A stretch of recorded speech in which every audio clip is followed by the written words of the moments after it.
And hello, everyone, to our final episode of Witch on the Holy Night. This one is. Okay, we're on the final chapter of it. Yeah, we're on the. We're gonna be doing the final chapter tonight. So. This is either going to be reasonably short or going to take 4 hours. But I'm excited to see how this ends.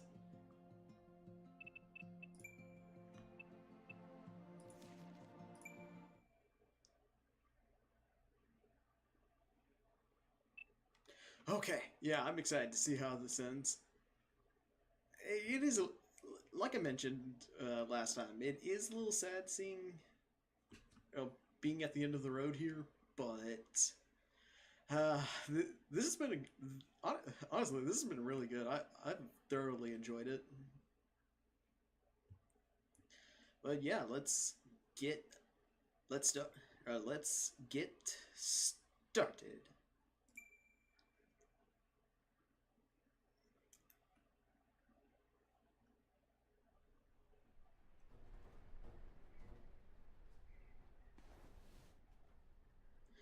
The golden wolf's ears stood pointed, twitching in response to the sounds around it.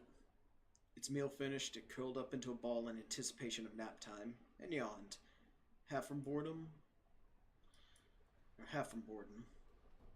The old abandoned classroom had fulfilled its purpose many moons ago.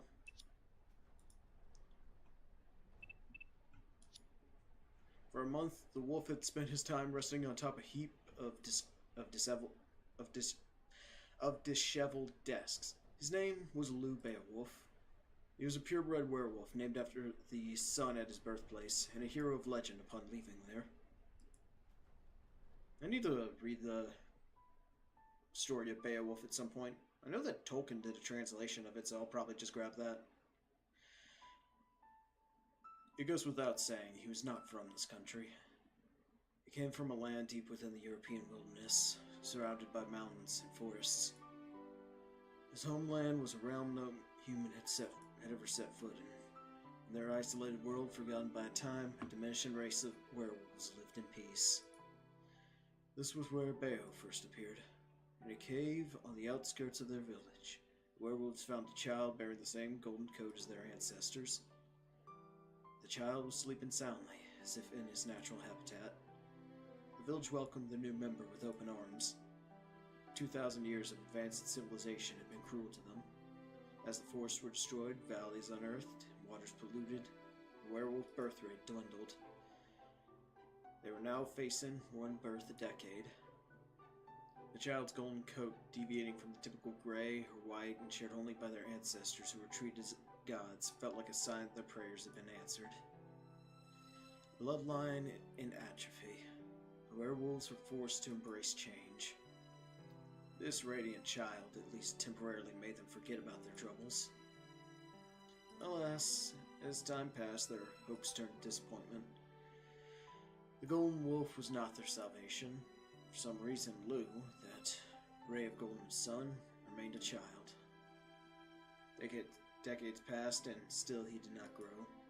Forever young, immortal, cursed. He searched the village for his birth mother, but to no avail. He searched the village for someone who understood his plight, but to no avail. Over hundreds of years, he came to realize something. He was different. Very different. Neither male nor female, neither strong nor weak. Ignorant of life and death, of joy and fear. The thing's a spirit, born of nature. Might look like us werewolves, but don't let that fool you. But the child himself needed not conjecture to know his own true nature. He was perfect, and therefore he was alone. To the golden wolf, the world was too small. That was why. Indeed, that was the very reason he wanted to know what life was. He wanted to know loss. If he was all-powerful, he wanted to know the mystery behind his all-powerfulness. Because, as it was, his existence was meaningless.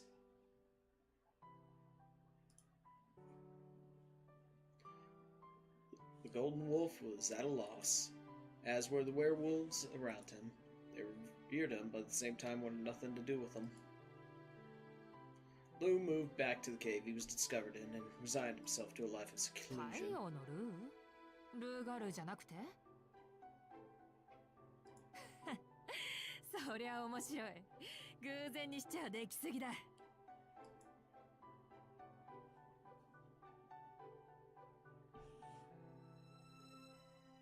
Then one day, a quirky mage visited the village. Yeah, quirky's one way to put Toko. Yeah, quirky is one way to describe Toko. I'd argue that sociopathic is more accurate. またガタガタとうるさい。トウコさんもあれだよね。派手好きなくせに豆だよね。From his place on top of the rubble, Bayo peered into the hallway. He thought his fussy master was dealing with Misaki City's ley lines, but she was engrossed in making traps. 1 month passed since they made the dilapidated building their makeshift workshop. Creating a new trap for intruders became a daily pursuit of Toko's. 安全を用意しておくなんて、他の生き物は大変だ。Having been like this since birth, knowing neither infancy nor dotage, he thought differently than others. For he was perfect from the day he was born, neither declining, never improving. As such, he had no comprehension of weakness. Childlike, fickle, and without morals, he had no concept of good and bad, as either human or wolf. A beautiful creature disconnected from the world around him, he was on top of all other creatures. With one exception, his master, Toko Azaki. She showed him a sparkling, delicious world, and above all, he found her scent refreshing. In him, the world was divided into what was cool and what was not. Your preference and leisure pursuits were of no consequence to him, and he never took gender into account. The only thing that mattered to him was whether a person's life was logical and therefore cool. Toko Ozaki had her faults, but she smelled good. Beo, 昼食は済ませたか? Oh! Yep. Bayo's master entered the classroom, presumably done with her traps for the day. 夜が本番だ。それまであまり羽目を外すなよ。Sometimes, like now, she would nag him, but on the whole, his master pleased him. In reality, the contract binding her to him was not particularly powerful. If he wanted to, he could tear her to pieces at any time. No human could restrain him. However, he had no intention of killing Toko. He had no intention of killing Toko in exchange for his freedom, and there was a reason for this. In order to move about freely in a human society, he needed someone like her. As long as she did not offend him, he had no reason to rock the boat. However... やっと本番か。待たせすぎだよ。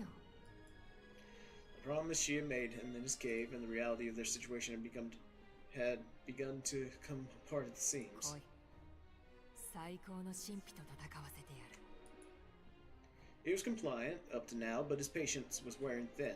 The fight with the newest magician last night was an enormous letdown. そういうな。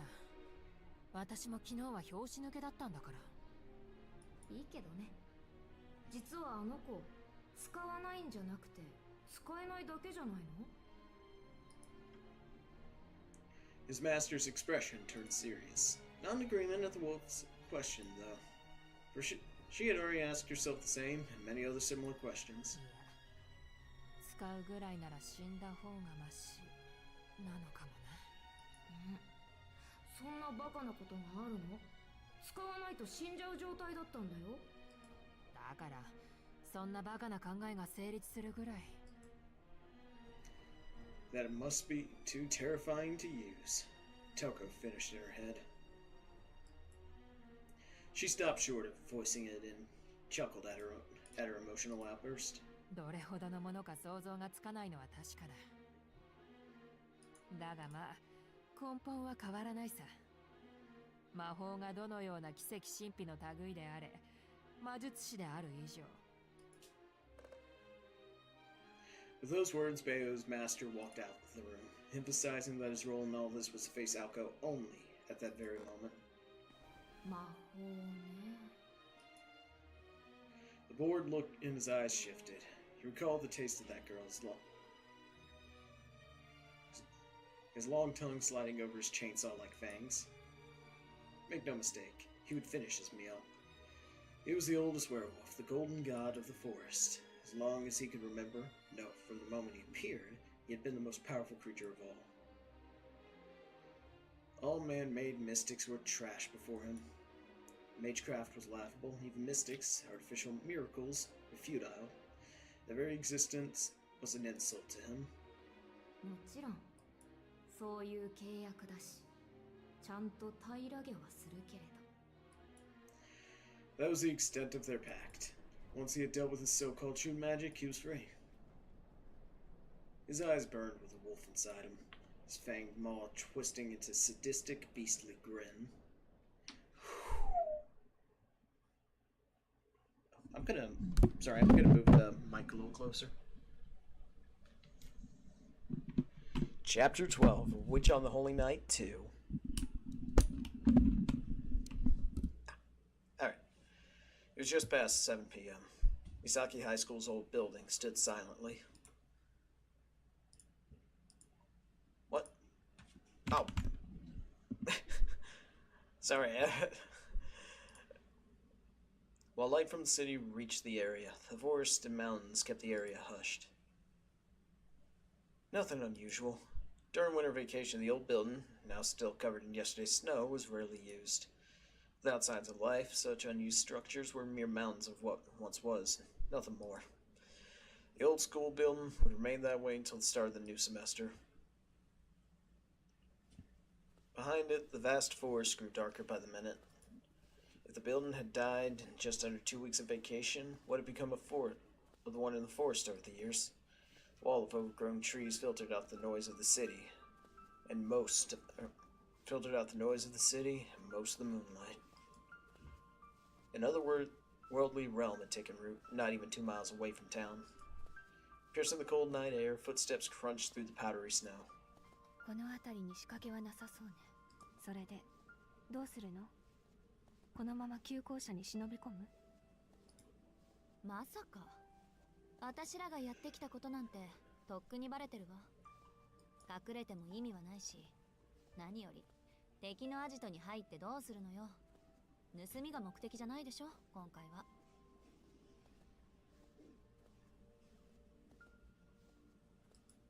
後ろから切りつけるのは強盗というのじゃなくて？それができれば苦労はないんだけどね。まあ忍者の真似事は私というかアリスの芸風じゃないでしょ。そもそも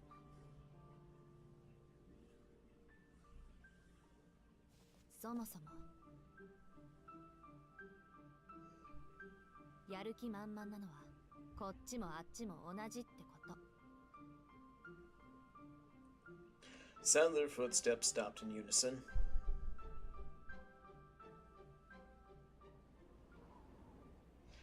The old, forgotten Misaki High School building stood before them. What used to be the schoolyard was now a barren snowscape. Claimed by the forest, the building looked a shell of its former self. Surrounding trees resembled standing mourners at a funeral. せっかちなお嬢さん方だ。タイムリミットまであと4時間はあるというのに。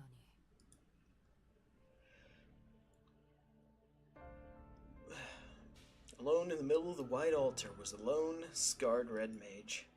As she came out from the forest, Aoko lowered herself slightly, scowling at her distant target. Next to her, Alice stood motionless.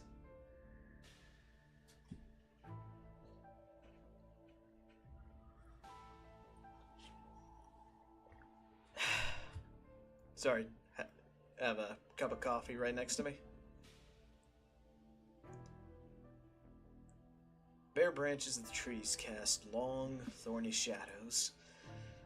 Aoko was reminded of Sleeping Beauty, except this mage wasn't nearly as pleasant as the princess in that. Not to mention, she wasn't sleeping, and there was no prince. Regardless, this princess came out of her schoolhouse castle to greet her challengers. の体で無理をして。あなたのそういうところ、姉としてどうかと思うわ、青子。Toko grinned faintly. Aoko fought back the urge to respond. Meanwhile, Alice stood in silence, uninterested in sibling rivalry. Toko stood about 100 feet away.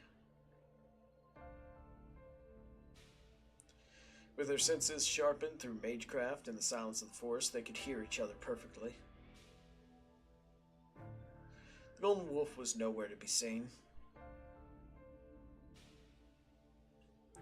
Toko faced the two girls alone. Alice's black overcoat and winter hat were typical items of clothing for a mage battle.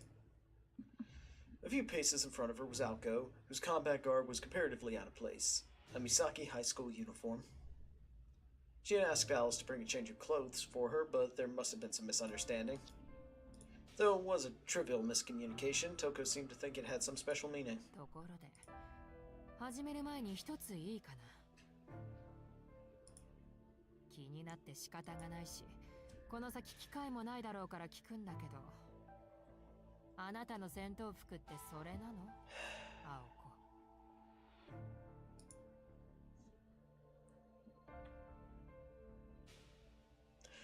Don't know if you are in a position to criticize about dress when you're wearing that ridiculous outfit, Toko. Toko spoke clearly and, despite the distance, was able to communicate her deep-seated scorn without trouble. Aoko would rather attack than engage in small talk, but she decided to take the bait. そんなわけないでしょ。今までこういう機会が多かっただけよ。数えるなら今日を含めて4回しかないわ。ま、私はまだ現役だからそれも悪くはないかもしれないけど、いつか流行るでしょ、こういうのも。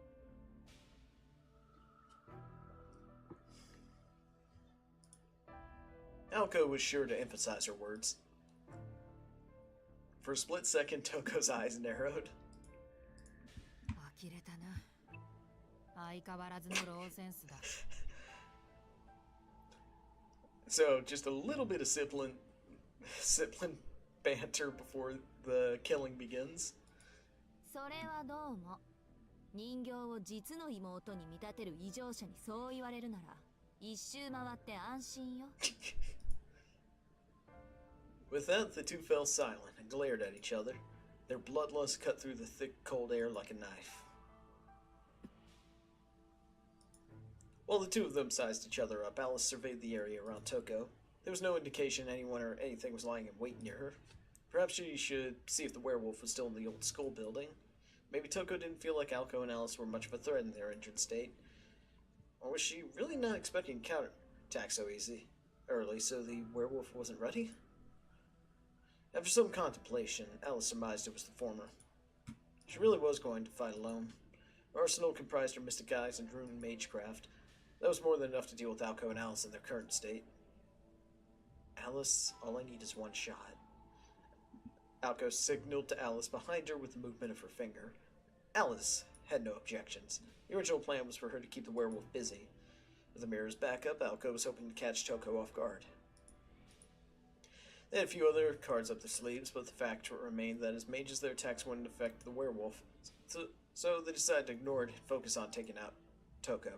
Not the best strategy, but it was all the two of them could come up with. They had been thrown a curveball. Toko had the upper hand, so she was reluctant to use the beast. Aoko wasn't about to let this opportunity go to waste. By distracting her with sibling banter, she would settle things before the werewolf even showed up. じゃあ、今度はこっちの番ね。どう？結界の張り直しは進んでる？まさか、昨日の今日よ。まだ手をつけてもいない。せいてはことを仕損じる。大体、私の目的は霊脈の奥にあるもので、結界そのものじゃない。張り直しは予定にないさ。まあ、土地を暴くなんて面倒な真似をするより、お前を暴いた方が早いのかもしれないが。やっぱりそれが目的だったのね。ならなおのこと、あんたを魔法使いにするわけにはいかないわ。Aoko's blue eyes burned brightly with a fiery fighting spirit. Even though her sister was ready to pounce, Toko remained motionless but for her mouth, which twisted into a smirk. 確かにまだ執着はあるね。I like coffee. I can't drink it with sugar cream though. I have to have it black. Well, okay, I can have like a little bit of milk, but I don't like the super sweet drinks. 私には移植されなかった魔術刻印と青崎の伝える魔法の正体。だがもういいよ。欲しくはあるが、到達すればどちらも自分で用意できる。それとも今ここで私のために魔法の正体を見せてくれるのかい？あ。Toko's words came out flatly, but her eyes mocked her sister. It was true that if Toko wanted to defeat, it was true, however, that if Aoko wanted to defeat Toko, her best chance would be to use this mysterious true magic. The only problem was that she couldn't. If she could, she would have used it to avoid being mauled last night. Aoko Ozaki couldn't use true magic. Toko believed she needed to fulfill some kind of condition. The protection their grandfather placed on the formula was to prohibit miracles from being easily realized. However, that wasn't because he was concerned about the human world. It was no exaggeration to say he'd feel nothing if magic leveled the entire city. The truth was, true magic never had any conditions. Wait, what? Aoko was being held back by trauma. Those 5 privileges, the only powers of their kind, were bound by cognitive seals. That's why Toko looked down on her naive little sister. So weak, a body incapable of handling magic could be cut down with a mere sword. Aoko knew that better than anyone else, which is why she couldn't forgive her sister's ridicule. Just try using true magic, huh? A pathetic taunt. If that was how she wanted to play, then so be it. Ooh, she's blue. Dabba dee dabba. Whoa! With a burst of pure rage, Aoko made her move. Her colorless shoes sped across the untainted snowfield. Like a stone skipping across the water, as Aoko charged forward, she disappeared. Only her footprints advanced like bullet holes in the snow. Toko held her ground. Concealment was elementary magecraft. More than likely, the power came from one of Alice's trinkets. It was a simple, yet effective countermeasure to Mystic Eyes. Toko's Mystic Eyes used the lock property to bind an opponent. Did not have the Logos property to discern truth through an illusion. Once Magecraft's workings were revealed, its weakness was exposed. Okay. Oh, wait, yeah. Oh, okay, yeah. This was mentioned in, when Alice was fighting her earlier. That one of the countermeasures to the Mystic Eyes is, well, to simply not be seen by them. To just simply not be seen. So yeah, it makes sense. So, and if she doesn't have the ability to see through invisibility, it makes sense that a basic spell like a basic concealment spell like this would be able to nullify the effects of her Mystic Eyes. In a mere 4 seconds, her opponent had closed 10 yards and was still speeding up. It appeared that she had given up on a mage battle and was hoping to move in for melee. The other girl, Aoko, and she didn't take a single step.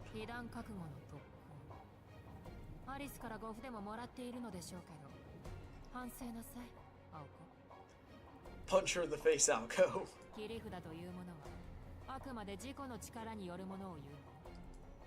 Sneering, Toko raised her left arm, holding it out in front of her threateningly. 10 more yards. Unfortunately, her footprints gave away her position. Toko began engraving a rune into the air, but before she could finish, Aoko's footprint stopped. She was still too far away for close combat. What strange place to end her attack. No, wait. Could she really stop so suddenly at that speed? Toko made a snap decision. She quickly raised her outstretched arm toward the skies of saluting the moon.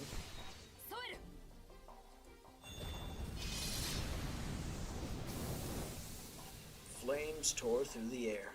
The rune carved into the body above her, bathing it in a pillar of flames. No internal resistance spell could help. Rather than simply burning their target, the runes wrapped them in a wreath of flame. Oh wait, I saw feathers there. The assailant screamed, falling onto the snow-covered ground. In agony, she extended a burning hand out from the hellish fires, begging for mercy. It was the stuff of nightmares. Snow melted as the fire burned the attacker alive. Chirp chirp.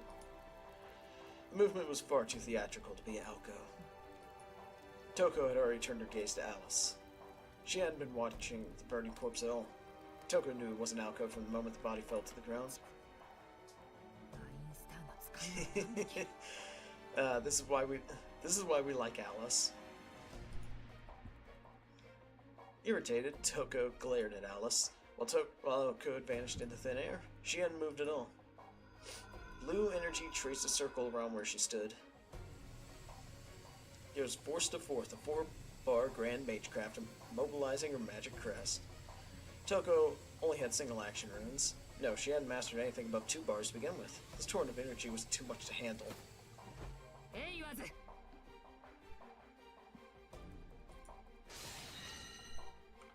The rune formed in the magic circle.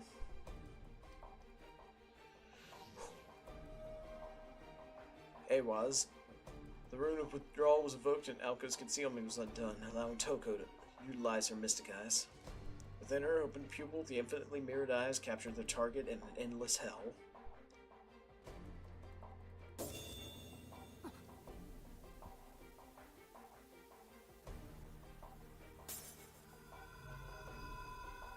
But the mage's sight was literally split in two. Ooh. The space in front of Aoko distorted, obscuring her form like an icy mist. If Toko's eyes were like opposing mirrors, then this was like sticking to one-way mirror at the triangulation point. With her vision split in two, she couldn't lock onto Aoko. 御水の鏡の効果よ、トウコさん。青子は鏡の Y 字路の奥にいる。一本道から見ているあなたに中心は見渡せない。Using the mirror. Alice explained without concern. Due to the herb Toko made Alice swallow, she was still unable to use her own magecraft. However, she could use ploys already in motion without using magical energy, such as the mansion's mirror and the aimless little blue bird. Finally, magic bullet was loaded.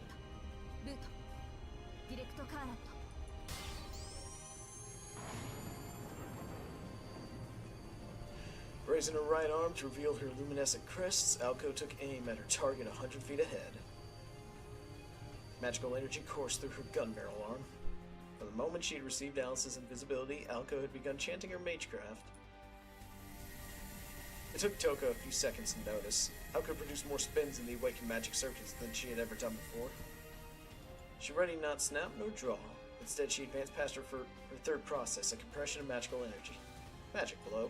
As she fired the blue ether that gathered before her, it would fly with a force of 10 tons. Using her magic crest to multiply the energy and machine gun her target, it was enough power to demolish even the old building behind her.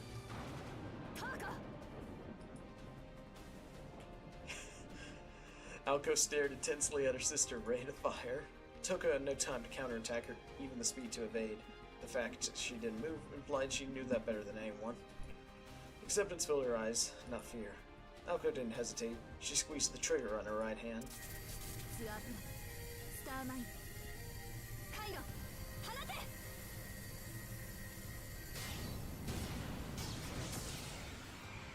The last word came out like a scream. Under the impact of the ether, the surrounding snow melted and flew around. Kamehameha!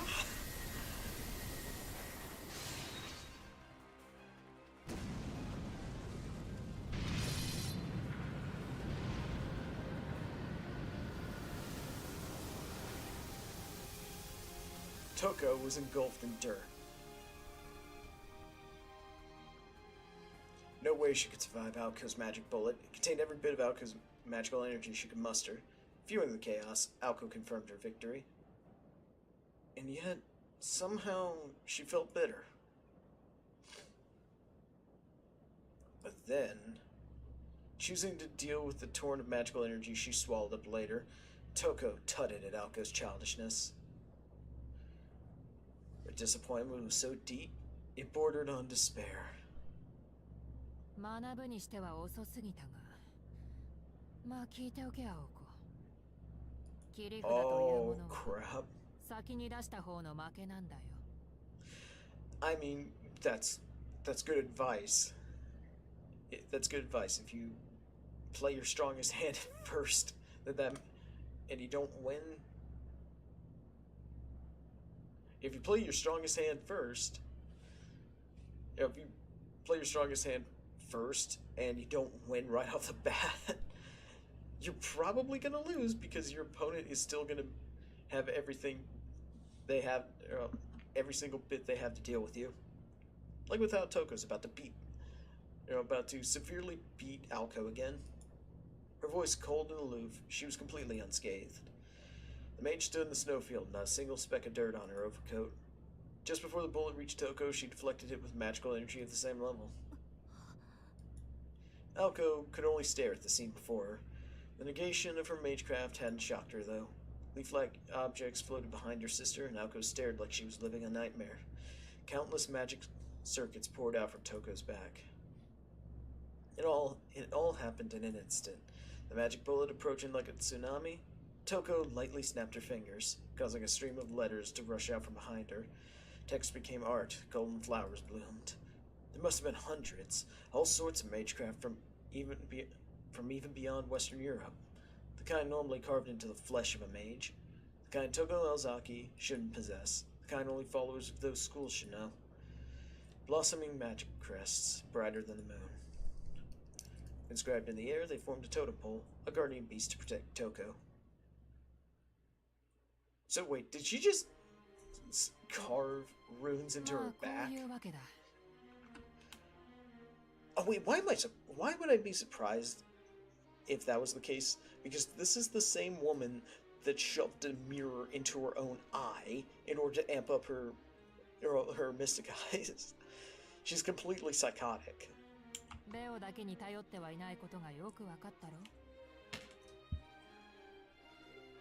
Toko's expression was steely. Victory was in her grasp, and there was no room to rest on her laurels.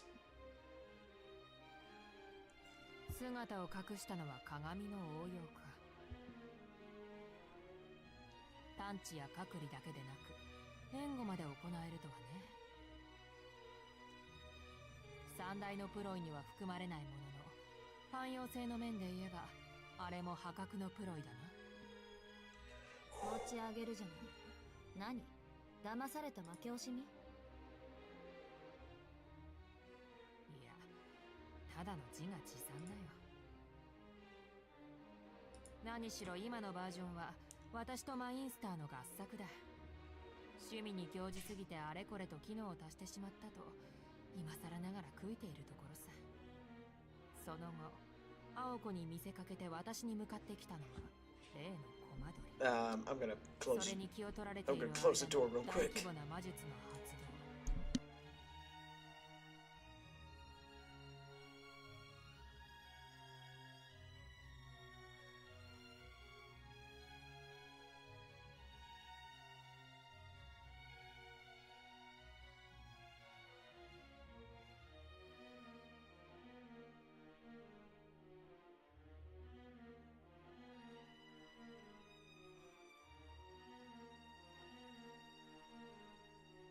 私の魔眼はアリスが防ぎ、青子は攻撃だけに専念する。組み立ては悪くはない。よくやったと言っておくよ。Toko recounted their strategy, sharing her impressions as she went. Aoko could not take her eyes off Toko's blooming magic crests. Only Alice was paying close attention to Toko's words. しかし、それもここまでだ。惜しいな、青子。わずか2年であれだけの魔術を使えるのなら、あと数年もすれば一流の射手になっていただろう。 Sorry, I finally got like this little gnat that's been buzzing around my room for like the past 2 days. I hate it when like a bug gets into the room and you can't get rid of it. Toko snapped her fingers again. Floating crests began to glow more brightly. Aoko whispered to Alice, standing next to her as if she held her hand. Or as she held her hand. She could now risk turning around. The second she took her eyes off Toko, the fight would be over.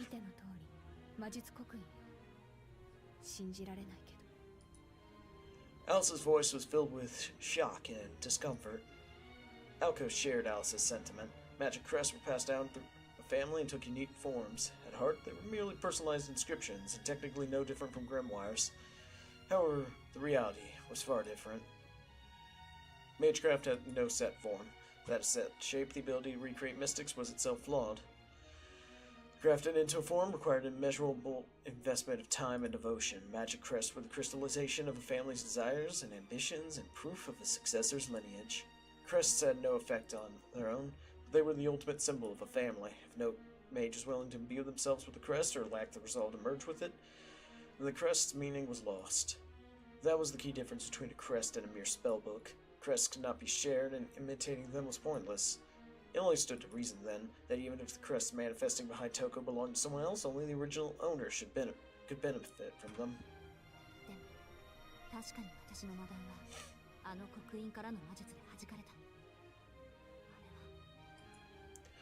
Searching for answers, Aoko squinted her eyes as she glared at Toko. She knew that copying a crest had no purpose. Only the original inheritor could invoke one. There was only one possible conclusion.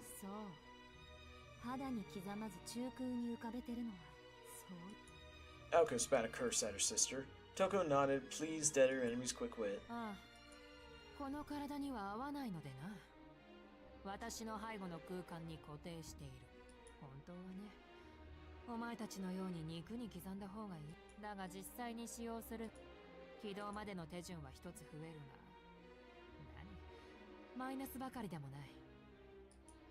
It seemed neither physically nor mentally. Aoko knew her sister was inhuman, but she never thought she would go this far. So she just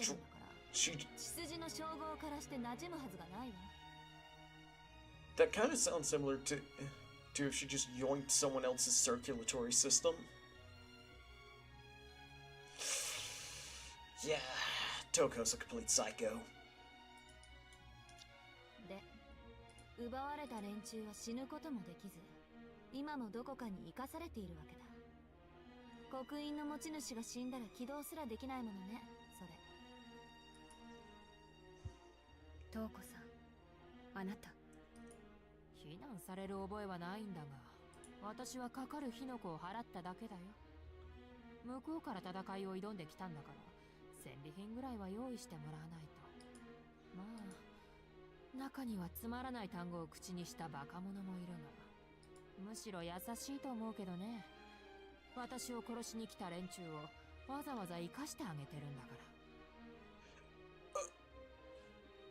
Okay.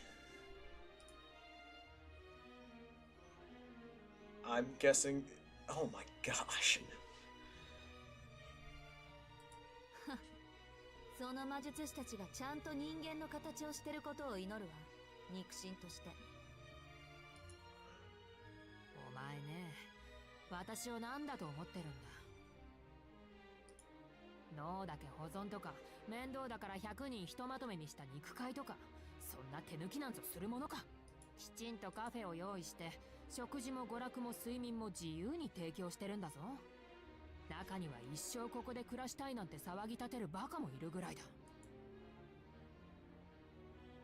Toko's words were hardly believable, but it was clear her crests weren't copies. Alice's scowl deepened. What Toko had described had no discernible benefit in her mind. Why had she gone to the trouble of stealing other mages' crests? It would have been more efficient to break down the crests into components and make replicas. For a skilled puppet master like Toko, she could have made a much more powerful puppet with those crests. would have made a pawn loyal to her every command, and at that, much more useful than any enslaved mage. なんでそんなことを。そういう人なのよ、姉貴は。これで行くと決めたらそれしか目に入らない人なの。家庭より結果の人なの。ある日の話よ。テレビでピザの CM をやっててさ、私たちは唐突にあのデブ食を食べたくなった。でも悲しいかな。一般家庭であるうちにあったのはサラミだけ。うちの実家、山奥にあるの知ってるでしょ。町まで行くのに1時間はかかる。中学1年だった私は我慢できなくて町まで行ったけど、ピザ屋なんか一軒もなくてとぼとぼ帰ったの。It was the tragedy of living in the countryside. Misaki, which had only recently gotten a conveyor belt sushi restaurant, would not see a pizzeria for another 2 years. なのに骨折り損で家に帰ったら、姉貴のやつ「おかえり」とか手を振ってピザ食べてやがったのよ。おせんべいを下地にしてみたわとか言って、外見たら鳥3羽と牛1頭丸々消えてて、ああこの女には10日交換とか手間とかお金の問題とかそういうの一切頭にないんだって思い知らされたわ。 She just did because she wanted pizza. She used rice. She used three. She killed 3 chickens and a cow. Alice agreed that was pretty crazy. そんな無茶なやつだからガンド打ちで目に見える傷跡を出そうなんて平気で考えるのよね。 Oh hey, Aoko's angry face in the background.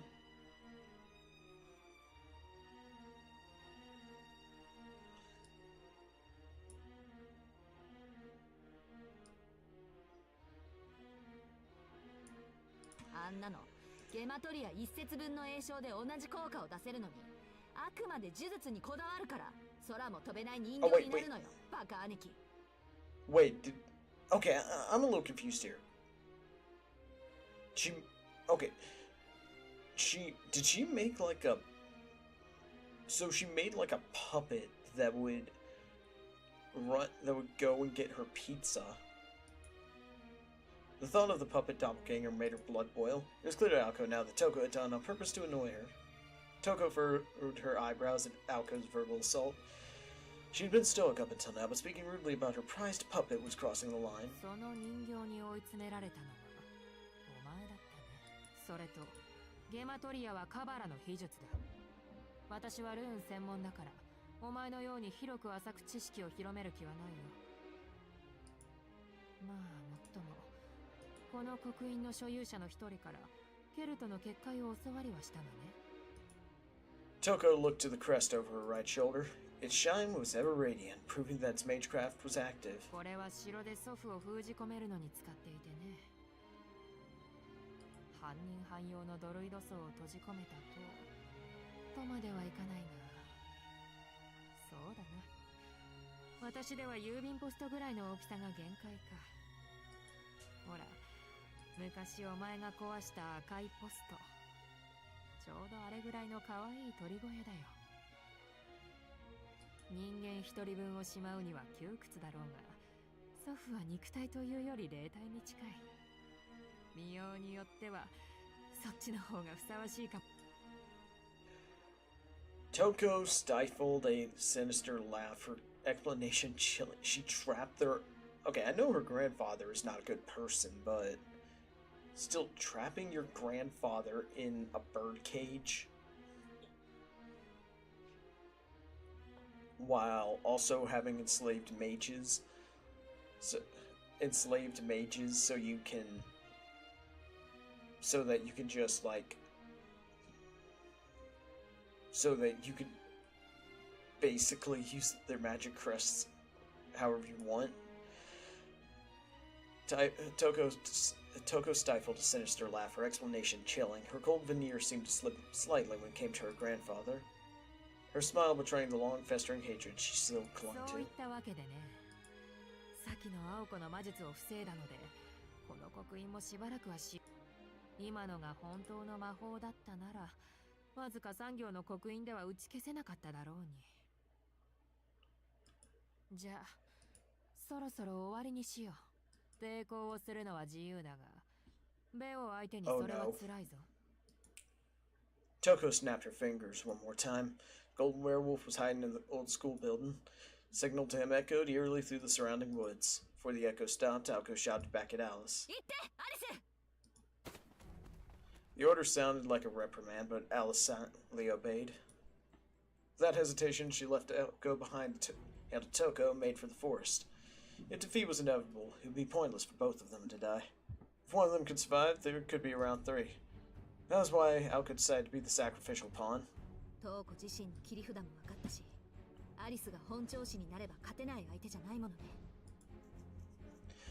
Aoko muttered bitterly to herself as Alice's feet crunched through the snow. Instead of cursing her own death, she cursed the fact she would not see Alice defeat Toko. For what else was there to curse except this? Alice disappeared into the forest. Feeling her fellow mage's presence fade, Aoko continued to glare at her sister.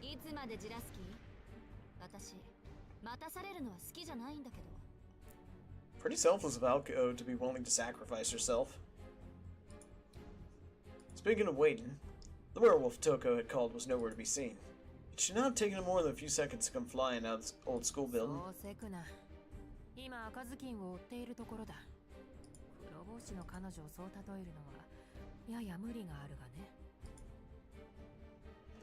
Her tone reeked of irony. Oh crap. Oh crap. The words traveled aimlessly across the schoolyard like a rambling announcement. Aoko stood frozen and dumbfounded. Everything Toko was saying seemed so far away from reality. Aoko was done with being fooled, so she turned around. The moonlight shining off the fallen snow allowed her to see far into the forest. From the white darkness, a lone boy came into view, walking toward her. He could not have been any taller than Aoko's chest, but he carried Alice over his shoulder with ease. As if she was nothing, he tossed her body upward. She arched through the air for several feet before dropping headfirst before Aoko's eyes. Her neck would snap on impact.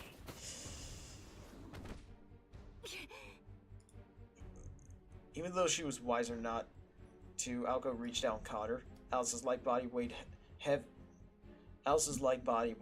as she fell into Aoko's arm. Stitches on her wounds tore, dyeing Aoko's arms crimson. Aoko gritted her teeth, fighting the pain that shot through her body and the sensation of the warm blood.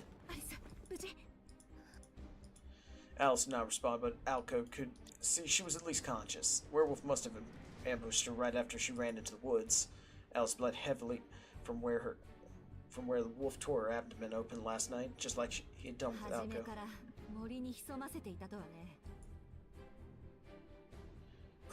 Cursing her own carelessness, she gently laid Alice's body down. She set her sights on the blonde-haired boy, her new target. So, yeah. Okay, Alice with a snapped neck, but still alive. Given that she has a healing factor, that is surprisingly not a fatal injury. Still, that is pretty painful. It sounds pretty painful.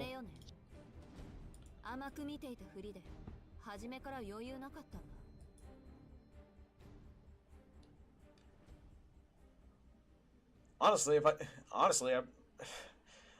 I didn't see him in his werewolf form first, I wouldn't. I honestly wouldn't look twice at him. He looks like a pretty average kid. Even in the face of Aoko's rage, he did not stop smirking. He stared back at the girl, his eyes gleaming, twinkling with excitement at the brutality to come. Blonde hair and green eyes she saw last night, and his effeminate features now seemed ethereal, like he had changed into a being from another planet. Toko's words echoed from afar. The boy's grin broadened. Nobody could have expected what came next. Aoko rushed headfirst at the boy. Faster than the ramen decoy, she sped, blood dripping from both arms. Toko watched wide-eyed at the spectacle. Alice could only look on with vacant eyes as she laid helplessly on the ground. The werewolf boy was caught off guard by the prey becoming predator. Aoko crossed a 20-foot gap in a second before planting a foot in the snow. It arrested her momentum and pivoted her body like a top. Even if he instantly understood what was coming, the boy wouldn't be able to dodge in time. Using the momentum from her sprint, she pushed her leg into the ground and sprang up. With deadly timing, her roundhouse kick swung in a wide arc around the boy's neck, sending an explosion of force to his brainstem. Okay, that's actually pretty clever, Aoko. That's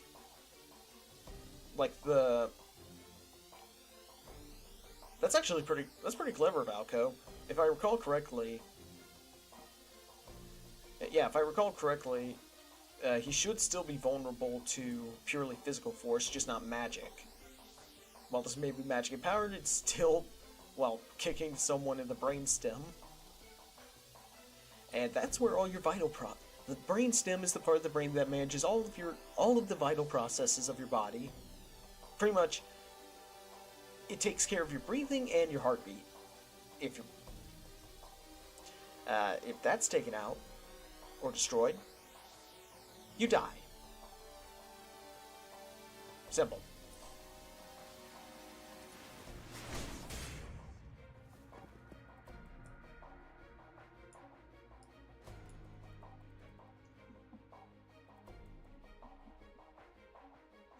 It was an expert display of martial arts strengthened by magical energy.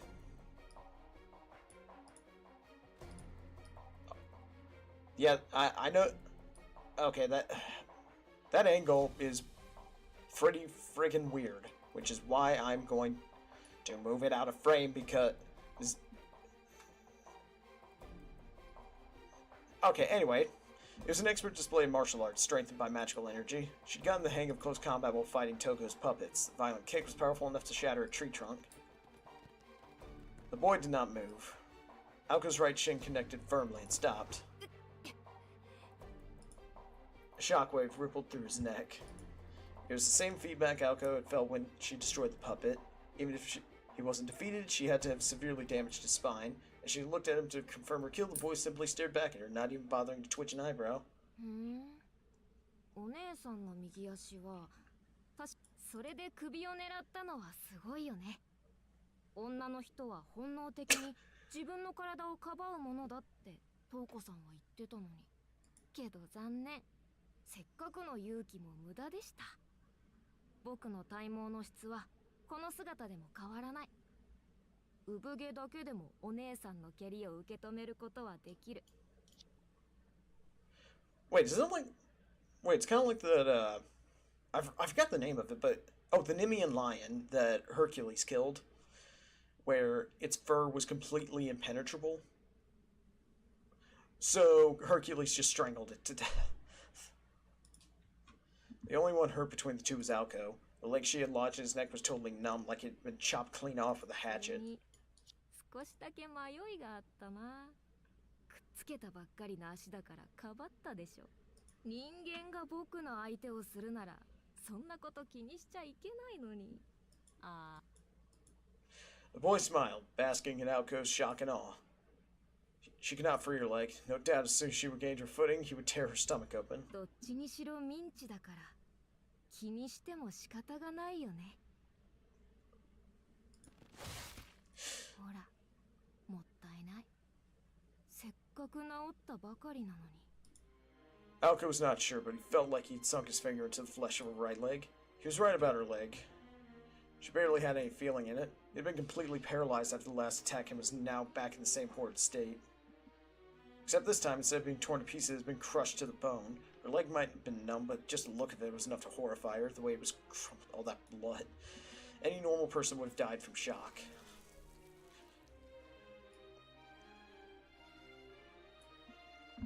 As if thinking about something else, Aoko considered how cruel magic crests could be. まだ目が死んでない。あんまり苦しめたくないんだけど。頑丈なのもThe boy thrust his hand down at Aoko's chest. Her consciousness flickered from the sudden pain of a child's fist piercing her torso. Scenery flew by. She soared through the air like a ragdoll tossed away by a bored child. Just like Alice a moment ago, she tumbled through the air and hit the ground hard.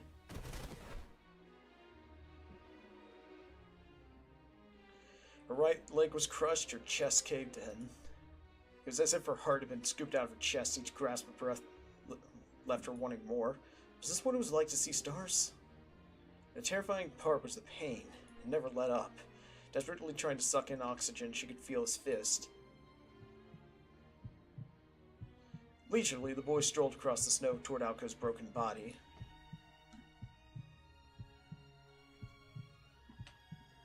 His red tongue gliding over his lips, he stared at his prey, who was desperately trying to breathe, his eyes filled with glee. Holy crap!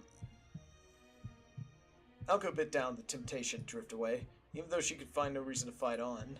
The snow had broken her fall slightly, but her death was all but certain. The fist-sized crater in her chest and her mangled leg made sure of that.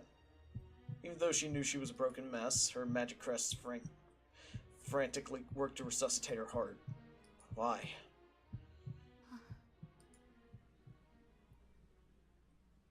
The sight of Toko in the distance was the only thing that kept her conscious. Her sister looked surprised for some reason, like she was witnessing some strange phenomenon that wasn't like her. Wondering what it was, Aoko tried to stay conscious.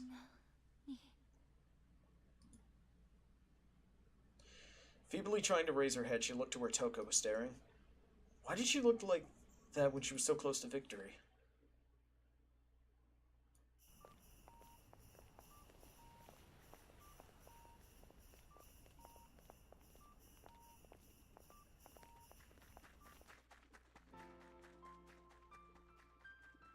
His heart was beating faster than normal.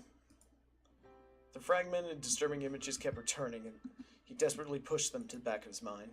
Oh! They were thoughts that shook his resolve. He did his best to file them away into an unseen corner of his consciousness.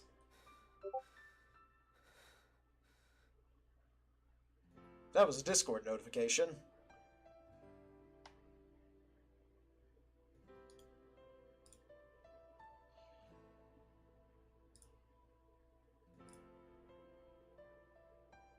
Sorry about that.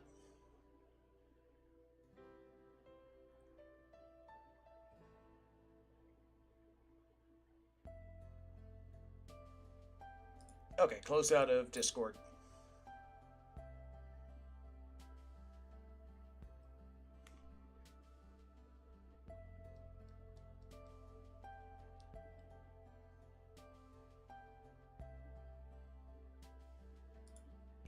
Right now, he can only focus on controlling his breathing and his exertion.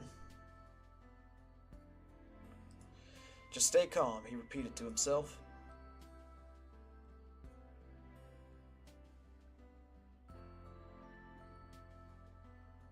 He had not stopped for a second since leaving the church, even without giving a thought to what he would do next. So many traffic lights, so many people. It was Christmas. There was no way he would find a taxi. Waiting for one was not an option. It was why he had to put his trust in his legs. He dashed through the city streets. He had to find a shorter route than last night. His heart was ready to jump out of his chest, pounding like a hammer against a fire bell. He had no intention of giving up yet, but he could not seem to calm himself down. His precarious condition, even surrender, seemed too great of an effort to spare. Visions of horrible outcomes flashed through his mind. No, calm. He needed to stay calm. That was his only weapon. He was painfully aware he was powerless. The best thing he could do was to keep his head on straight. While he wrangled with his mind, his pulse seemed to quicken with every step. The forest was faintly lit by the moon. That was more than enough on such a bare mountain. He followed the two sets of footprints. Ahead lay a situation he had nothing to do with, just like at the amusement park. Even if you go, there's nothing you could do for them. The only effect her admonishing words had was to hasten his pace. He pushed the ground with his legs even harder, trying to leave his doubt in the kicked-up snow behind him. Of course he was powerless. The pain in his chest told him so. Best, he would be useless, and at the worst, he would be a liability. He recalled the binding spell placed on him at the church.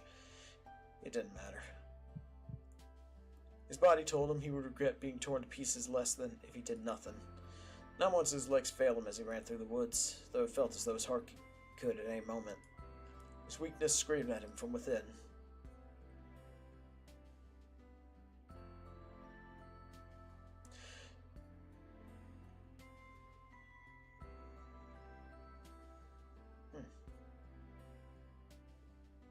Just like back at the amusement park. He was beyond reason or circumstances now. Ultimately, I just want to help her. That was all he really desired. His heart pounded with vigor as he ran through the dark, wintry forest. Only one thing gnawed at mind, not concern for the girls, nor anger towards Toko. The red roses bursting forth from her limbs, screams of agony like... Okay. The harsh reality of something beautiful dying. The nightmare was tenacious. Never again. Never, ever again did he want to see something like that again, if he could help it. Just ahead was the forest clearing. Moonlight shone on the old school building like a spotlight. Once again, those thoughts crept back. He could not bear seeing something like that again. That was why he ran. But, if he had to face it a second time, how could he stay calm? With that thought in mind, he arrived at the clearing. Somehow, his frantic breathing, his rising and lowering shoulders stopped. No exhaustion, no inertia, just blankness, like his mind was frozen in time. This was the second time he felt like this. With the nausea and dizziness from the first time, pathetic whining of the last few weeks, the doubts clouding his mind, they were all gone, displaced entirely from his mind by an even stronger emotion. His heart pounded with the force of a sledgehammer. It was a primal sound, loud enough to bring him to his senses.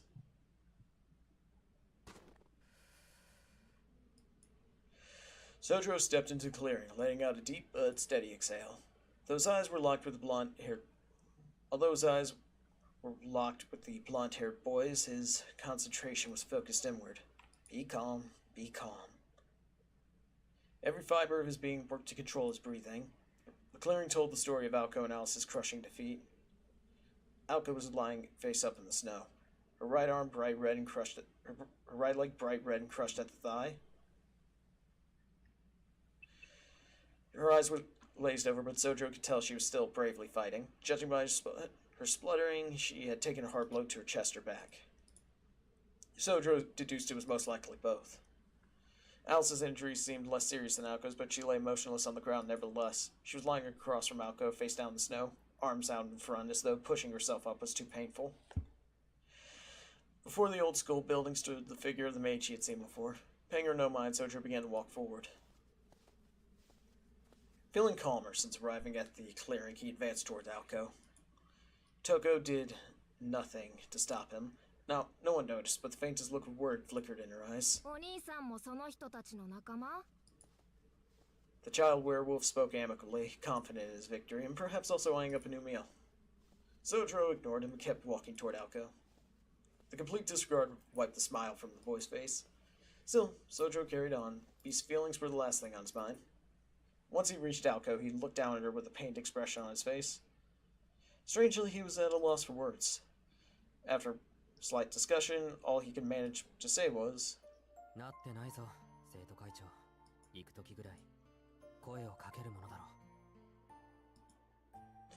his awkward remark was half scolding and half affectionate.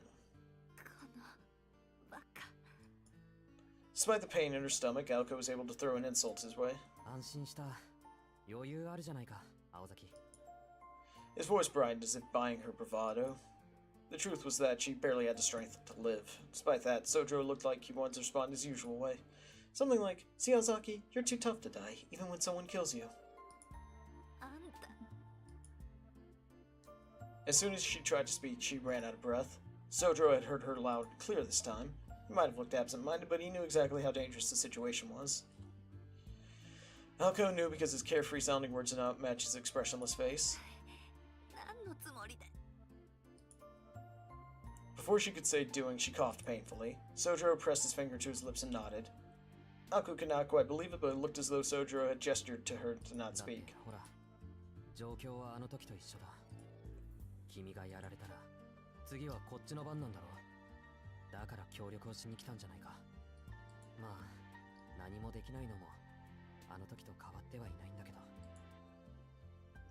Aoko did not know what to say. She could only look up at him, amazed and awed.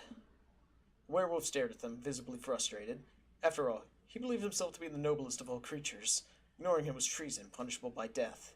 Had Toko not been there, he would have sunk his teeth into Sojiro's neck by now. He was sure he had been intimidating enough. However, his prey did not show any signs of fear. It was hard to imagine, but maybe, just maybe, this guy did not view him as a threat. まあ誰でもいいんだけど、筋張った肉を先にそのお兄さんから始めても構わないよね。 The boy wolf called out once again. Still not responding, Sojiro raised a hand to his nose. Cool, calm, and collected, paying no mind to the boy, yet keeping an eye on him.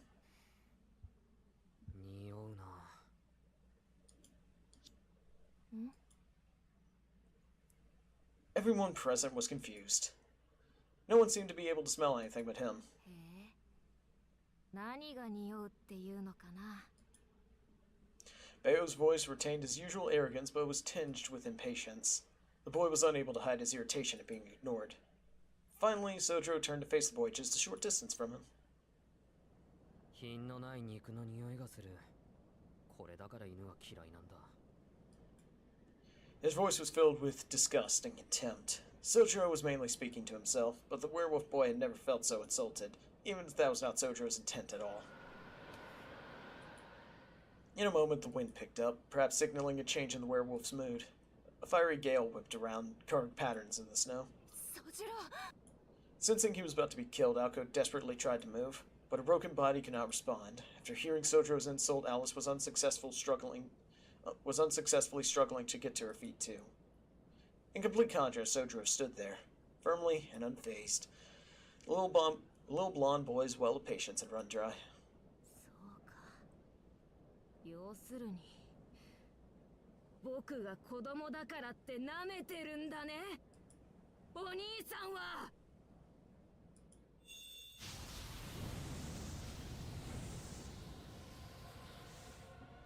His time playing human was over. Enraged, the boy transformed. His body grew larger and larger, gold fur sprouting from his pale flesh.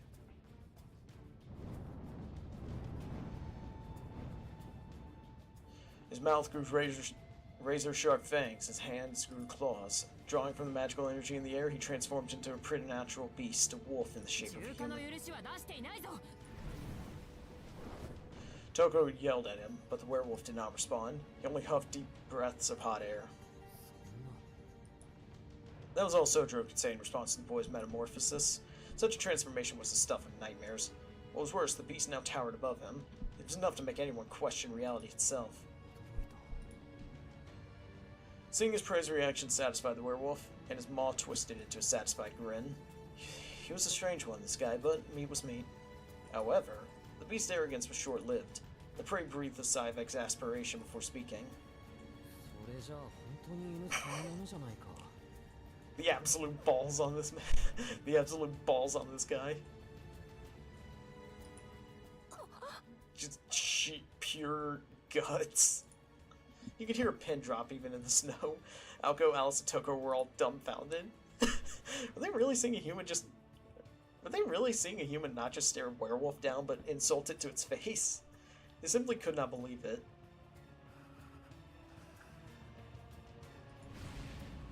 It was too late. Any trace of the wolf's pride or dignity faded away. The onlookers finally realized that the wolf was serious. But Toko's command fell on deaf ears. The wolf prepared to lunge, his emerald eyes fixed on Sojiro not 30 feet in front of him. A mere 30 feet. A mere half a second. A half second was all he needed. Another half second to bring his claw down and slice his prey from head to toe. What has Sojiro got in his pocket to beat him into a pulp? A roar of joy and some bridal fury echoed far and wide. It was the only warning the werewolf gave as he exploded towards Sojiro. 1 second. Golden blur swept forth in a furious gust, too fast for eyes to follow. In the face of unworldly speed, there was only one thing to do. Sojiro stepped forward, a silent shadow opposite the beastly silhouette of the incoming werewolf. He needed exactly 30 paces. He bet his entire life on around 30 feet of distance. In the blink of an eye, death would be upon him, yet he did not show the slightest indication he intended to avoid the lunging behemoth. The wolf's forelegs slammed in the snow with earth-shaking fury.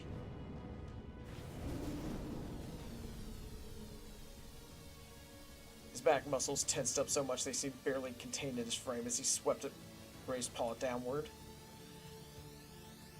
Sojour's small step immediately evaded the claws, but he had a different motive. He was merely positioning himself for the next move.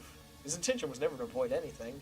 From the beginning, his mind was focused on but one thing, on one point to aim for, one mind, one breath. He picked the perfect opening of the wolf's torso, a precise microsecond between contraction and relaxation.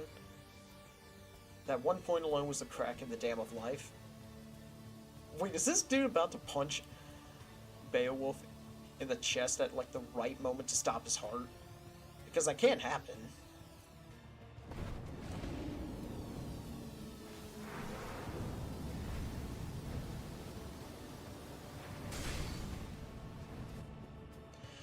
He punched the werewolf in its chest with his feeble human strength. Oh! There was a dull thud and a burst of blood. The twisted flesh and gore were all Sojourner's own. The werewolf's raised claw convulsed. From an insignificant impact, the beast's body was the first to collapse, then his spirit. There was a moment of utter incomprehension. The wolf opened his jaws to try and pull the air into his lungs. Gasping, he began to topple forward. The slender figure slipped around to his flank.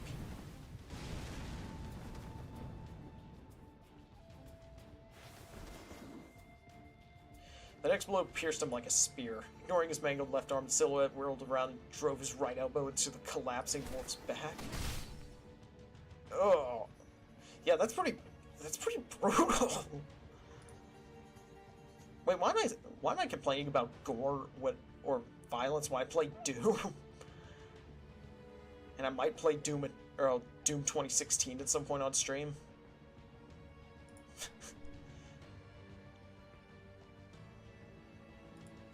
There was another muffled impact. The second strike penetrated to the exact same spot the first strike had, crushing the beast's heart. This time the blood that flew in the air belonged to the gasping wolf.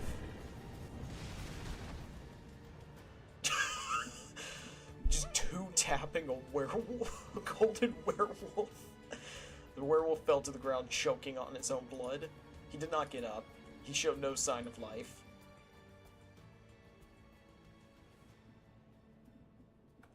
It was over. There was no remorse, no hesitation in that brief act of violence. The perfect, furious golden beast lay still, felled in a mere 3 seconds.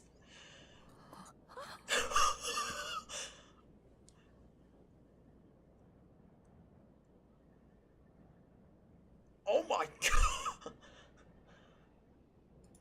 No sane person would have bet on this outcome. His breathing calm, the victor stood over the fallen behemoth's body.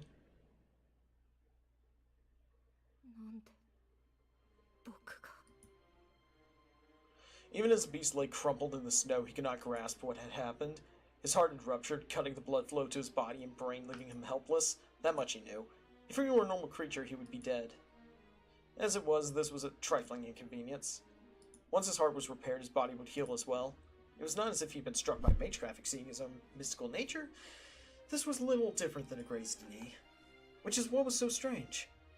Your heart does not stop from a grazed knee. The werewolf frantically searched his memory. He managed to remember right up until the moment he raised his claws, but what had come after that? Given the right transformation, he knew he could withstand even a cannon blast. How had a puny human dropped him? Wait. Before that, he had to figure out exactly what his opponent did to him. The moment he got in close, yes, he had felt a small impact. The attack was so accurate that it probably only affected his heart. Ridiculous. Even if that was possible, there was no way that alone could stop a werewolf's heart. In the end, no matter how much he thought about it, nothing added up. The answer was out of reach for a werewolf with no knowledge of being backed into a corner, let alone the limits of human skill. Only one thing was certain. He had lost. He tried to piece together the sequence of events. Explosion in his chest, a flash of white. After that, as he was falling over, he took another blow to his back. That was the one that disrupted his heart.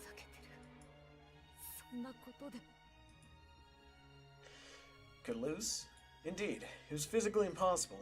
The boy gnashed his teeth and tensed his body in indignation of his unfair conclusion.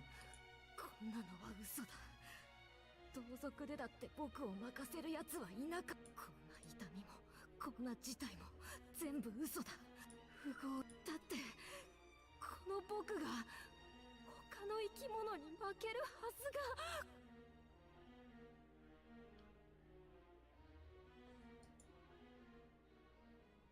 Enough thinking. He was ready. From the ground, he glared at his enemy to his side.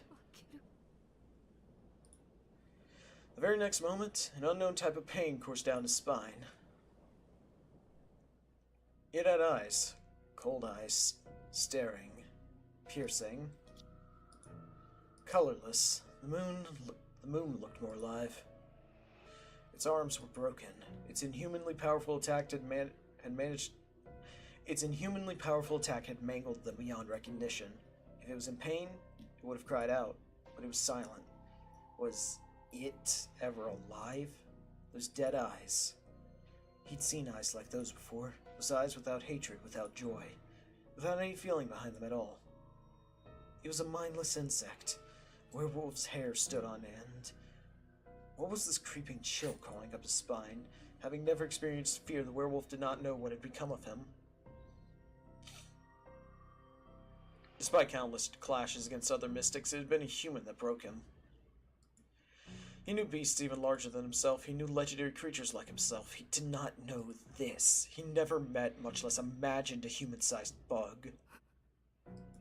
The chill down the werewolf's spine was so vicious it threatened to split him in two. If he moved even an inch, it would crush his skull underfoot. In spite of the despair gripping him, the boy paradoxically sensed that his opponent would not move at all. This human would exhibit no further violence. It was a creature, a stone that held no animal instincts. It masqueraded as a human. The contradiction grated against his heart, his values, a phantom pain born of an unknown emotion, fear. It wasn't just grating, it was like many needles, slowly digging into his heart. This had been his first taste of doubt, of reality. Such contradictions existed in the world, after all. There were irrationalities and questions you did not want to hear the answers to. Suppressed pain suddenly flowed through his body like a raging river. This was also a first. Until now, he had always been able to control pain. He had never known what it was like to tremble. An elemental might have even felt sorry for him if it were here to watch. How sad. Born complete, yet lost in the lunacy of the human world. Okay, this werewolf's psychopathic, but I kind of feel a little bad here. His heart had fully regenerated. Howling in mental agony, the beast clutched his own trembling body. Those eyes, those human eyes looking straight through him. And then the boy realized the only reason he was still alive. Even with both arms broken, the human could have finished him off with its legs. But it mattered not, because his opponent was giving him a taste of his own medicine. This was not revenge for trying to kill him. This was revenge for the wounds he inflicted on the girls. The absurdity of it all made his throat tighten. His breathing was frantic. This human had no sense of self. It had no concern for its own safety when it stood between him and the girls. That must be why it had no hate or fear. Perhaps even intent to kill him. Indeed, the fact that he was still alive had nothing to do with the human's will. The fight was machine-like, so was its judgment. An eye for an eye, and nothing more. If the werewolf had killed one of the girls, this exchange would have ended differently.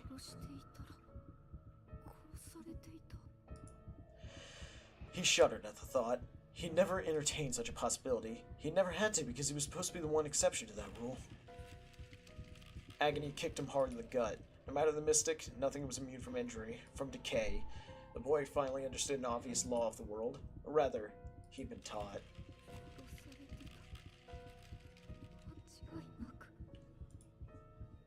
Those eyes, they would not stop staring down at him. Retribution was a universal law. He was now painfully aware of that fact. And yet, the one who brought form to this idea was this human. The pain of defeat, the pain in his heart, the pain of comprehending the incomprehensible. Pain, pain, pain. The impossibility of it all had shattered his perfect world.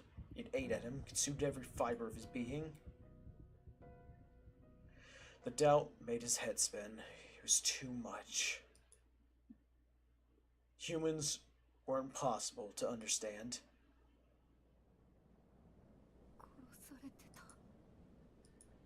He had not been made to face the death of another but his own. Unable to cope, he reverted to his human form. Quietly, he shivered like a frightened child in a mother's lap.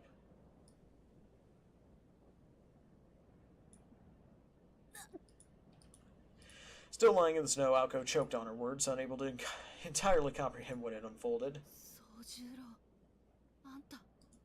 She could not hide the trembling in her voice. just beats the dog out of a werewolf. It just gives a werewolf like the 1-2 combo. And then she just calmly says, "Yo, what's that? Huh? What's that?" Speaking in his usual way, Sojiro nonchalantly turned toward her.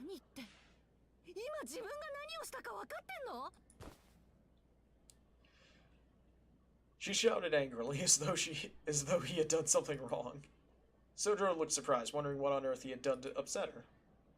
He lowered his gaze back to the wolf boy. Knitting his brow in dismay, Sojiro finally realized what Aoko was referring to. He looked at her in disappointment. Feeling slightly affronted, Aoko responded curtly. Sojiro sighed.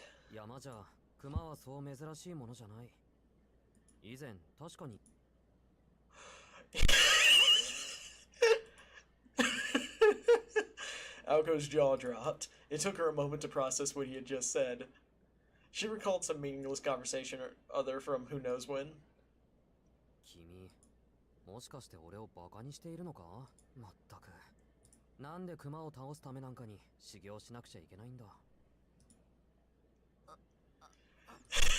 Yes, now she thought about it, they had spoken about that. He'd mentioned being familiar with large beasts, and she couldn't deny that she'd heard him utter some anachronistic nonsense about training against them.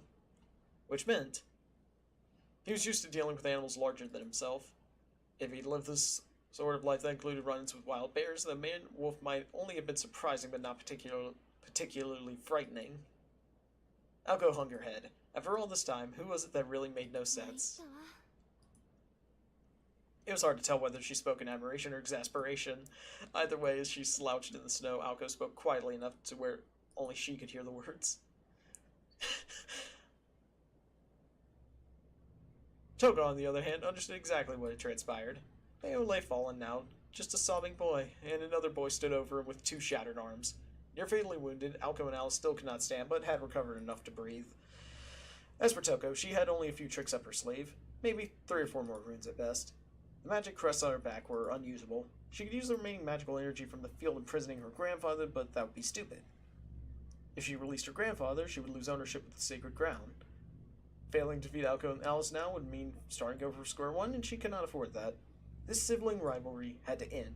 Toko had gambled everything on her surprise attack. Using the fact she was still on an Awasaki to infiltrate Misaki's defenses, for 3 years she had labored selling her work to the association, and she had used 20 years worth of hair to mobilize an army of familiars. It was now or never.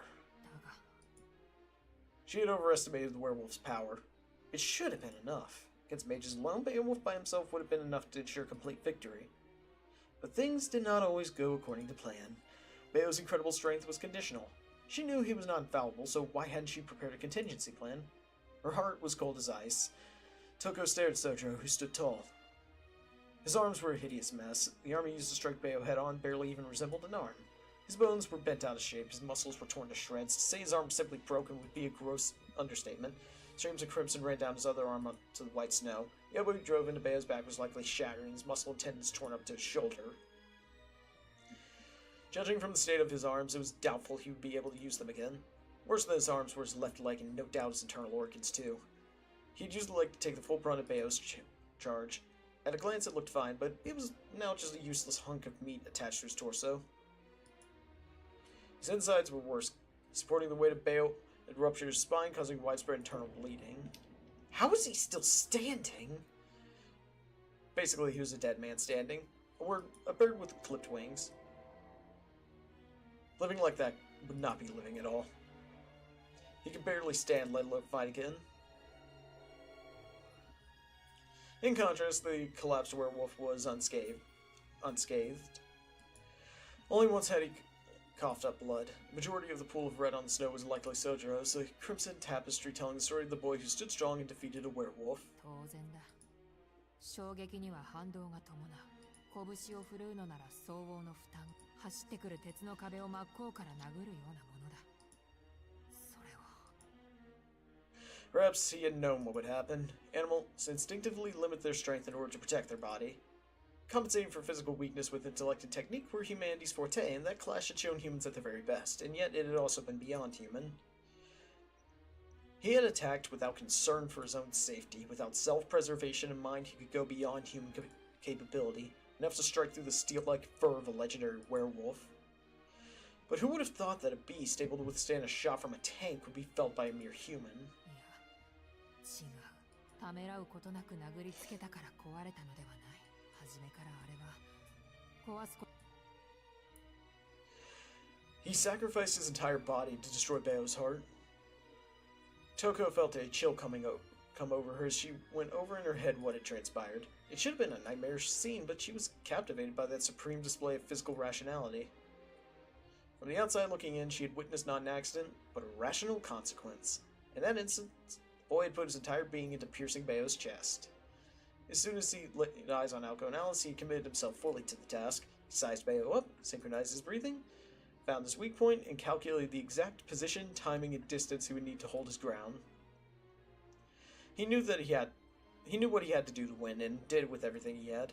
It had nothing to do with instinct. A wild creature would not have tried to beat something it could not. Only a human would risk his life when faced with the impossible. Contradiction that fed his attack. He twisted his body from his heel to his neck to focus his energy. If Bao had suddenly tried to run Sojiro down, the werewolf would probably have won, but the beast wanted to rip him to shreds. Or rather, he was baited into doing so. After Bao charged when he planted his feet, he raised his claw that swung downward, putting himself off balance. His pulse was erratic, his movement wild. That moment, he was vulnerable. That was when Sojiro made his move. The beast had overwhelming power, but it was sloppy, whereas the human concentrated all his meager power into a single point. That was how the human shifted the balance in his favor. Hokuto Shinken is invincible. The follow-up elbow attack would rupture Bao's heart. It was a graceless second strike, a sloppy blow no different from Bao's. The elbow was only able to penetrate the beast's golden fur because of the first attack to his chest. あの時点でベオは丸裸にされていた。無敵の人狼がその機能の一切を休止させられた。つまり The first strike was not meant to break, but to disable. All living creatures have weaknesses. No matter how strong the creature, it had weak points and weak moments. Not just physically, but mentally too. A time when they aren't in their best shape, unable to focus or find motivation. Sickness or lack of sleep or food, for example, can cause the body's rhythm to go out of sync. For a variety of reasons, intelligent beings risk losing their ability to function properly. Legendary beasts were no exception. 弱点、欠点をつく魔術なら知っているが、すべてを投げ打って弱点を生むとはな。Boy's strike to the heart was not an attempt to kill Bao. It was designed to create a weakness in something that had none. The elbow attack took advantage of that breaking elbow and Bao's invulnerability. 加えて、笑えることに不意打ちですらない。ベオの神経の伝達速度なら毒が当たったし、だが、そもそもそれを毒と認識できなければ変形のしようもない。毒ではないものが毒になるなんて落とし穴を。She was frustrated, to say the least. The boy was totally committed, utterly selfless. He bet his life on that single moment without expecting a single thing in return. That boy had acquired the experience and skill to do such a thing. It was not a miracle of luck, nor a miracle of passion. It was not talent, tenacity, or hatred. Without constant, intense training, no one could destroy their own body on a whim like that. 相手が悪かったようね。Seeing Bao cowering in the snow, Toko was disappointed in her own lack of foresight. She had used him for his talent alone, ignoring his inexperience. If Bao was not a child, his life experience might have given him the strength to bounce back and devour Sojiro after regenerating. ベオを責めるべきか。Toko quietly lifted her left hand. Nobody noticed. Standing far away, the boy standing there looked like a hunter from a picture book. He had a slender build, but that was likely because he intentionally shed any excess. Given what she just witnessed, his cluelessness had to be part of an act. The act of a hunter. As she thought to herself, she suddenly remembered the first thing that crossed her mind the first time they そう spoke. だったな。だが、それは忘れていたかったよ。宗十郎君。 No sooner had she felt a sliver of sentiment, she returned to her unshakable resolve. She was raised as the heir to the Aozaki household, taught never to question the morality of her actions. That was why, even now, she knew exactly what she had to do. でもよかった。 Sojiro muttered, unmoving perhaps because of the pain in his broken arms. He did not look at Aoko. Instead, his gaze was focused on Alice, who was lying prone some way away. Aoko thought he looked よ lonely. かったって何が。 She asked, spurring him on. They were mere steps from each other, close enough to touch hands. Their quiet voices carried in the 私 stillness. たちが無事だったから。なんて言ったら怒るわよ。 She was not joking. Sojiro turned away from her slightly, shaking his head. 口にするのは3度目だけど、青崎の心配はしていないんだ。いや、さっきはちょっと。 You know, I could swear blacked out back there just for a moment, he said as an embarrassed smile crossed his face. First time he outright fainted, but the second time his passion pushed the dizziness and nausea aside. He just calmly did what he could as best he could. Nevertheless, no matter how calm he tried to be, deep within festered a very real rage. じゃあ何が良かったのよ。そう。 Aoko's voice had a slight tinge of annoyance. Sojiro responded. だって、ようやく約束が守れた。そっちだ、それがずっと気になっていたんだ。その機会があって、Oh! Oh, okay, Okay. It took me a second, but he's referring to how he never really helped back at the... he never really made much of a big contribution back at the amusement park, or with the doll. And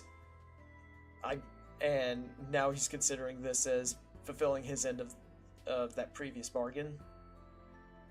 His relief expressed itself as a small but heartfelt smile. Aoko listened, astonished. For a moment she could not recall what promise Sojiro was talking about. When she remembered what he was talking about, what she had told him all that time ago in the amusement park, her mind went blank. あいつをやっつけるのに協力したら、俺のことは見逃し。 He proposed the deal, but in the end he hadn't been of any use. It must have been eating away at him this entire time. Aoko had considered the agreement binding, but only for herself. あんなどうでもいいことを。 She muttered in disbelief. Sojiro gave a nod and affirmed with a tiny voice. 自分のために果たすものだって教えてくれたのは青崎だ。だから君が守っている限り、はあ、ずっと俺はそうしたかったんだ。 As if listening to a confessional, Aoko stayed silent. She could not find the words to say anyway. Sojiro proved ever the enigma. Taking such a trivial promise so seriously and speaking so sincerely about something so basic, she could not wrap her head around how he'd been a werewolf, but his personality, that was the true mystery. There was no use trying to figure that out now.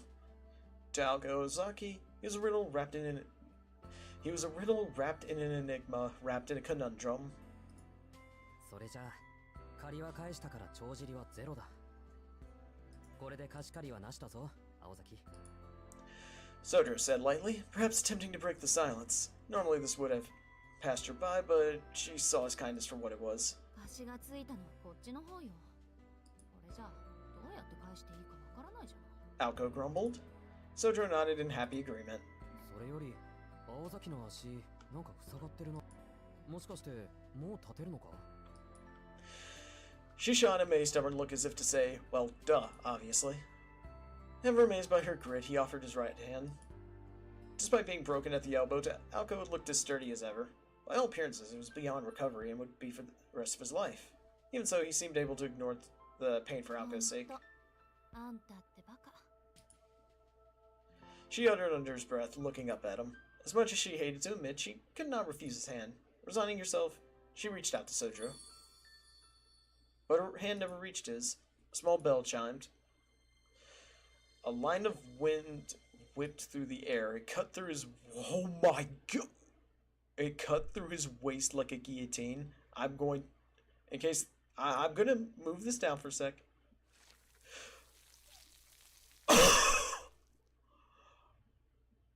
pieces began to fall. What were those things dropping before her eyes? Aoko could not remember who they...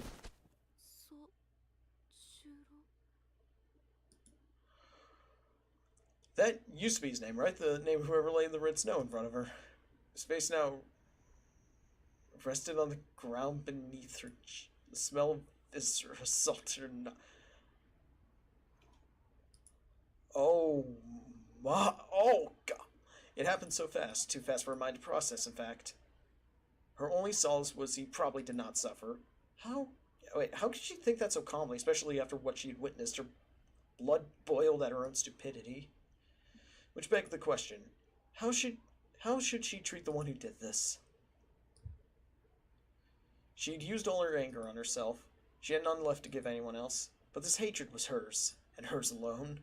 The problem was this: could she muster the emotions from this drought of anger?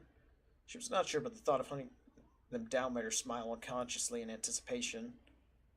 Aoko turned to the old school building to where Toko was standing with her arms stretched out in front of her. She'd used the same rune magecraft she used against Aoko and Alice, except Sojiro had no magic crests.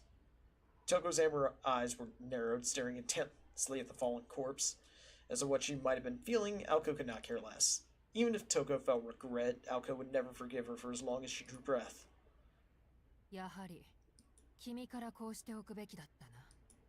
Toko was not speaking to Aoko, but to the dead body. There was no response, no clouds of breath. Coming to terms that he was truly dead, Aoko pushed herself up to her feet. Facing her sister in the distance, Aoko spoke hoarsely.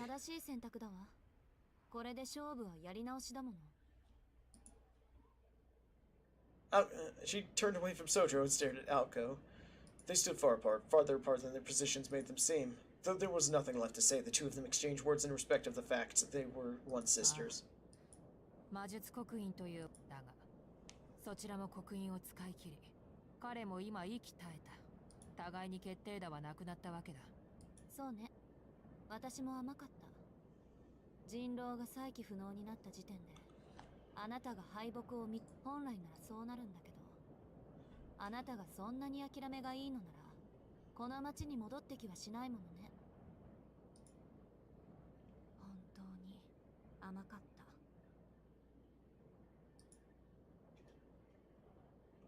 It was clear to Toko that Aoko was trying to suppress her emotions.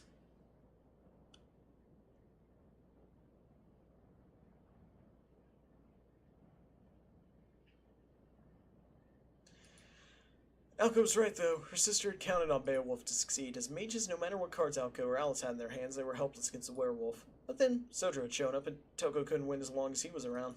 Unfortunately, though, he had stopped the werewolf. He had been Unfortunately, though he had stopped the werewolf, he had been defenseless against a mage. She had to kill him. Sojiro out of the way, no one could hold Beo back. It would take time for him to recover, but as long as his wounds were only mental, that could be overcome. Alice and Aoko could try to attack again before he recovered, but Alice was being kept in check by the poison, so Toko still had the advantage. Stalemate, then. The battle would drag on. Unless Aoko were to use it. Oh! Is this the true magic that... Is this the true magic that we've been told about?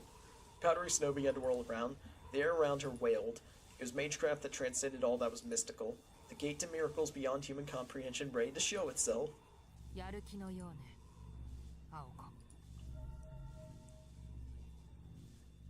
Toko released the crests, maintaining the fields.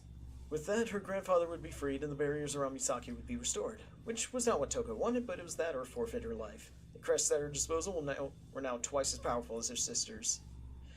Aoko gazed at this new threat with her eyes half closed. None of this was her concern. Far removed from the situation, she was searching for something hidden deeper within herself, desperate to reach it.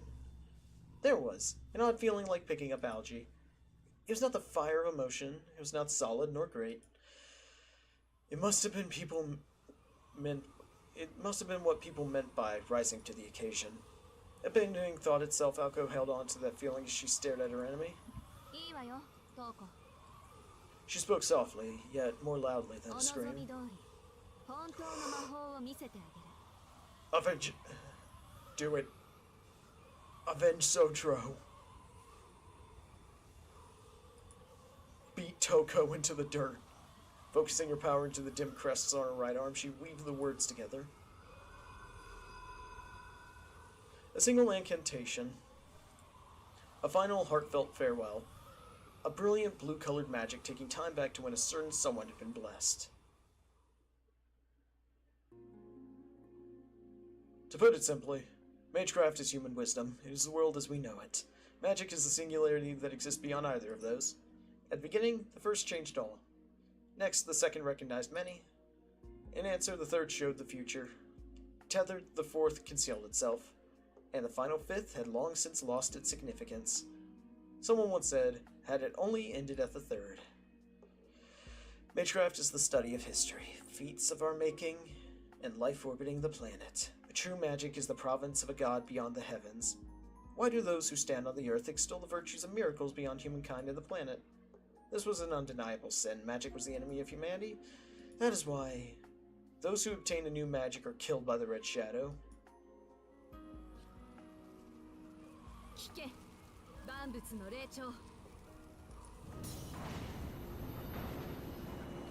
Aoko's voice resonated through and high above the winter skies. The air began to fracture, turning the scenery to broken glass. Toko wondered whether she should fight or flee. She decided to try and keep her feelings in check and see this through. But the object of her obsession for so many years was right in front of her. Rationality was slipping from her grasp. Both of their fates were now uncertain. Toko had an overwhelming advantage when it came to her crest in the terrain. When it came to true magic, however, if the Aozaki magic was anything like Alice Kuonji's fairy tale monsters, then mage strength was not a part of the equation. At this point, it was Toko against magic itself, and there was no winning against truth. The transcendence and idiosyncrasy of true magic rendered things like magecraft irrelevant. Toko stared at her sister, wondering if she could actually use it. Her proclamation lacked conviction. She had raised her voice, but that was out of discipline. It had not been the arrogant conviction to sacrifice someone else for her own gain. Having not been chosen to inherit it, Toko could not imagine what the magic in her sister was, only that it was a force violent enough to change the world. No human mind could withstand the audacity required to make an enemy of the world itself. Especially not someone as indecisive as a sister. The power of magic would surely cripple her.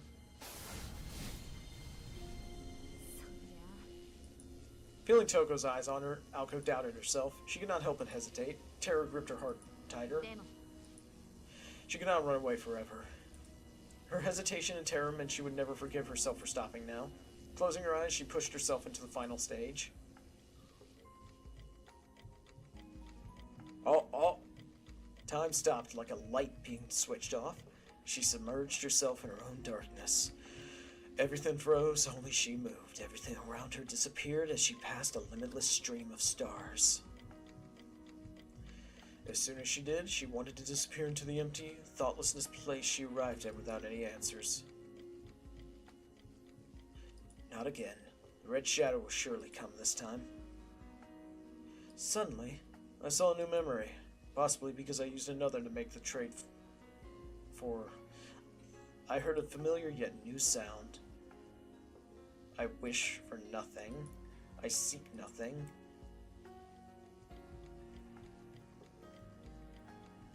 Only a fuse with consciousness that hurtles backward in time to zero. The sound, the bitter, sad meaninglessness pulls me by my hair, but I have to resist. The red ghost was always going to be my biggest hurdle. I must forget the value of life. I must forget the dignity of death. The sound persists. It's got nothing to do with this journey. It's just an external distraction. Yet I think I finally understand. I know what noise has been making me so uneasy. What the? The unsettling whispers were directed at me. Or perhaps the Red Shadow was perplexed by the quiet soul listening to it. It glares at me, its eyes full of hatred. How could I be so unprepared? Don't tell me. You can't be serious. You're going to turn me into your prey for that? That is your everything? You have nothing else? The effect of rewinding, the decision to never say never. His prime, his meaningless life. She negated it. She used her superior power to negate that sound, which was an absolute rule to him, just brushed it aside like it was a cobweb. The sound disappeared. A new one replaced it. I wish for nothing. I want nothing. A pure, obedient heart. That's why. You get nothing. A life of falsehood led by affirmation. This is ridiculous. My legs move forward. My legs move toward the future, but they stop. Change of plans. I'm taking a different path. Nothing's changed. It's just something that's made me real mad. How can I put it?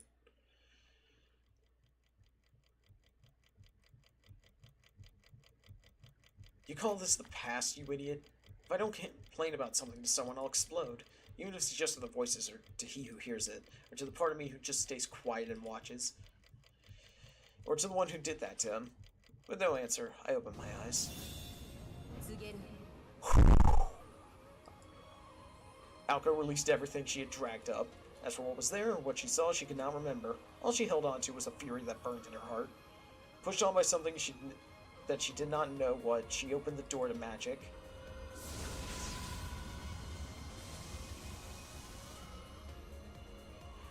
The change was extraordinary. Beneath her, the snow vanished, replaced by a small patch of lush green grass.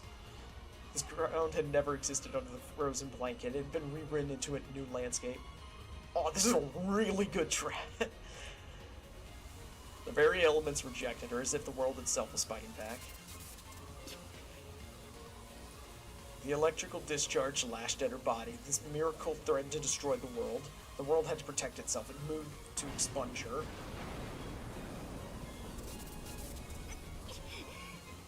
Pain scorched her every cell, trying to tear away her consciousness. But she did not falter. All this pain and this loneliness was to take her to the root. Ever since inheriting true magic, she had suffered this torture time and time again. She contended against the voiceless protest of the cosmos. The burden engulfed her retinas and nerves in flames, and then... light. She finally understood. She remembers why she came back and what she wanted to scream.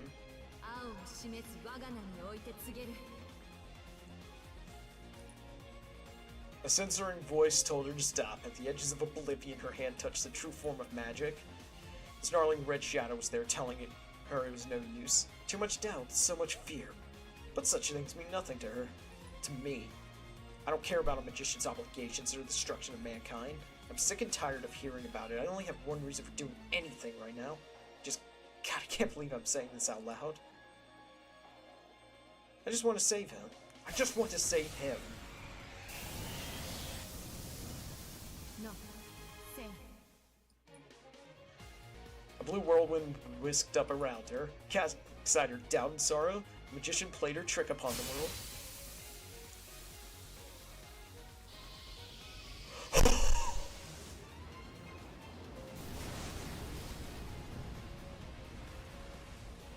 Time flowed backward.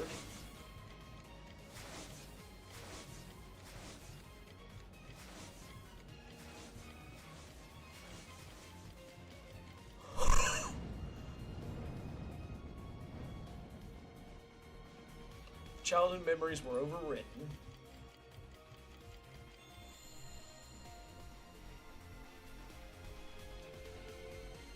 White flowers appeared as far as the eye could see.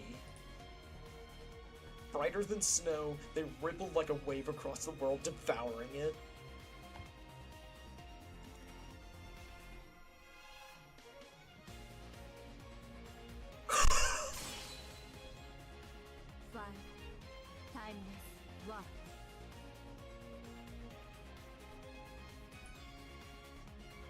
What was declared had come to be. In this past and in this time and place alone, the fifth magic made itself known.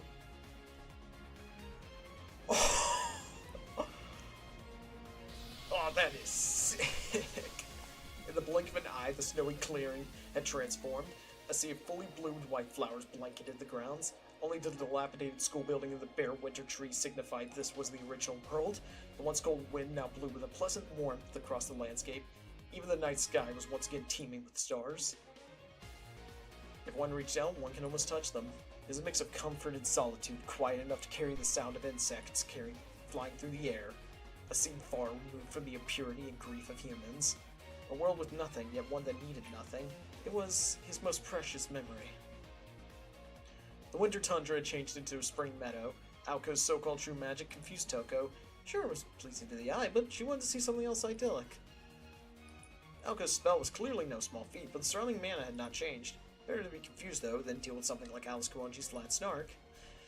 The only changes seemed to be the flower field and Aoko's appearance. She seemed to have received some enhancement to her physical form, but it would never be enough to match Toko.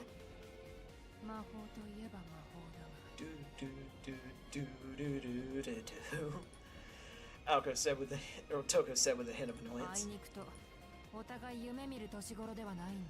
Oh, you were in for a world of hurt, Toko.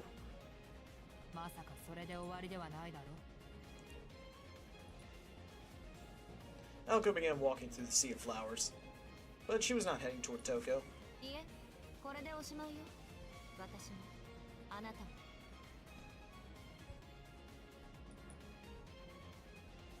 Aoko's words sent a wave of unease through Toko. Her sister's voice seemed different somehow. It was mostly the same in pitch, so it had to be the tone. No, that was the same too. Something was off. Could it be? It was then Toko noticed something else that had changed. Not just Aoko in the clearing. The severed body lying at Aoko's feet. It was whole now. It was now whole. Corpse reanimation? Wound healing? Doesn't look like Aoko had used a significant formula, and besides, regenerating a body did not bring it back to life. Since the dawn of time, even true magic has never been able to bring back the dead. But the body of the boy behind Aoko was moving. It was breathing like it was taking a nap.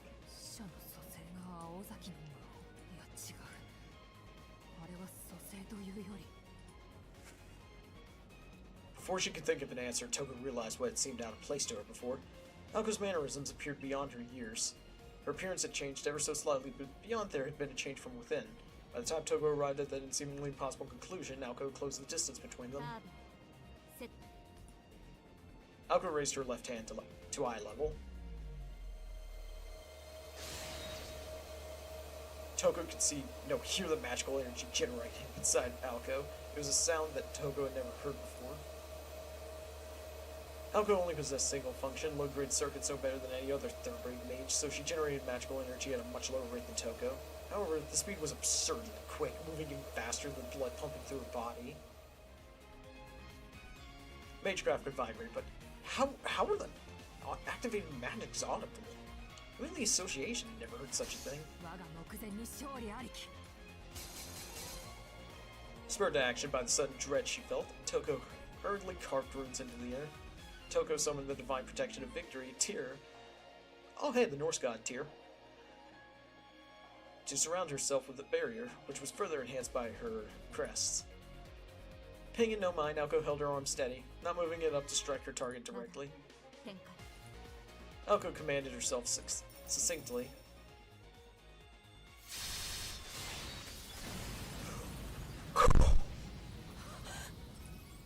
This was beyond magecraft. In just a few words, she had fired 20 magic bullets. Like a meteor shower, the bullets smashed through the rocket-proof rune barriers whilst Toko's spell-woven coat.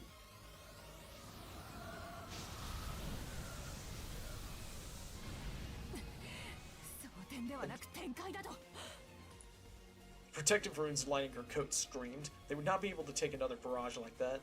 And she had already taken internal injuries. She loathed to admit it, but Aoko vastly outclassed Toko in terms of raw power.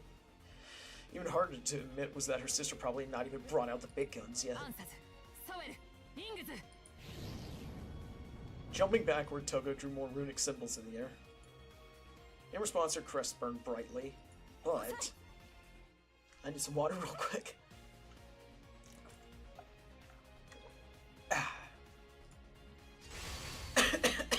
Sorry. A little bit of it went down the... Sorry, a little bit of the water went down the wrong pipe. With a single word, Aoko nullified the runes, dissolving them before they could be given meaning. The power of Aoko's words had surpassed the magical energy of Toko's rune magecraft. With the runes nullified, Aoko continued advancing through the white flowers. From calmness to the robust spinning of her magic circuits and her breathing, she was different.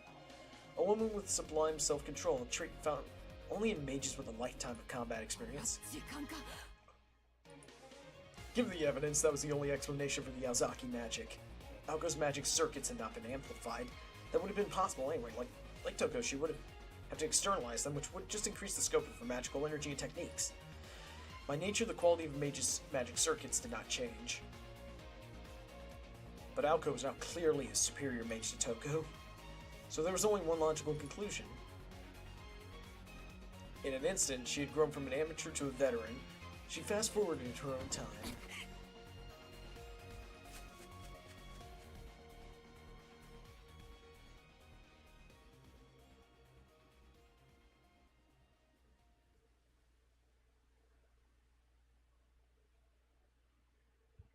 The scarred red mage turned her back on her sister and ran. She knew she could not win, so she fled towards the old school building. Aoko did not fire. Not out of pity, but because she deduced that an attack at this range was risky. She went to chase after her sister, but stopped suddenly. A few words caught in her throat. She took a small breath. Alice, そいつ. She said, slightly embarrassed by the maturity of her voice. White petals flitted through the air. Without looking back, she made after Toko, her long hair flowing behind her.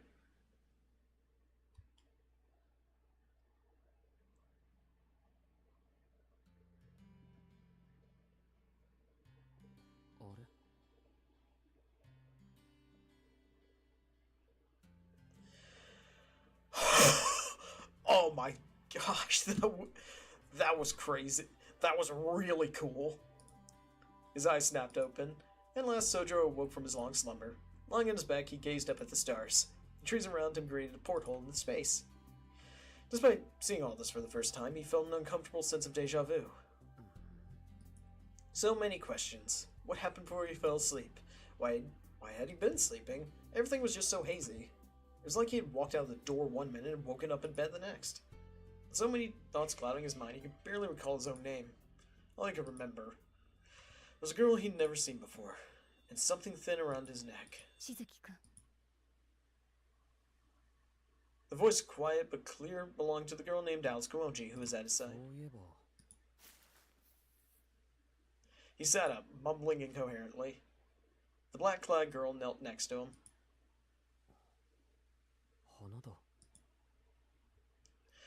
He said, paying no mind to Alice. Under the blue moonlight, spring flowers swayed, surrounded by dead trees and snow.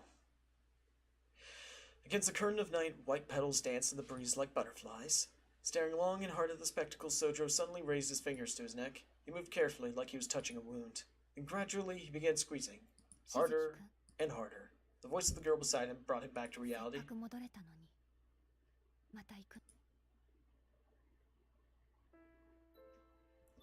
She sounded both sad and reproachful, but Sojiro did not understand why. Seeing the uncharacteristic concern in her eyes snapped him to his senses.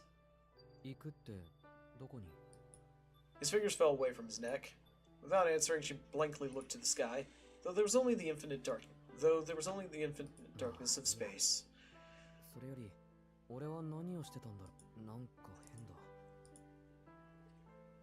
Sojiro tilted his head in confusion. Alice observed him motionlessly. This bewildered boy was a far cry from the one that made short work of a werewolf. Then again, this was Sojiro. As she stared at him, she realized she did not have an answer he could understand. So she tried asking a question. Same question she had asked him repeatedly as he slept, but eventually gave up expecting a response to. Her quiet question was spoken like an enthralling spell of magecraft. Said spell seemed to work, and Sojiro sank into a sea of memories. Atop the bright white hill, they quietly sat for a while like siblings.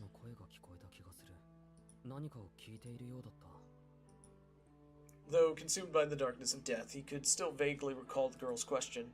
He was not aware that he had died, but it seemed a fragment of time remained from when he had been with her. Sojiro's expression darkened, filled with regret. Looking at his profile, Alice pressed him further. Remembering that someone had asked him questions, he gave a slight nod.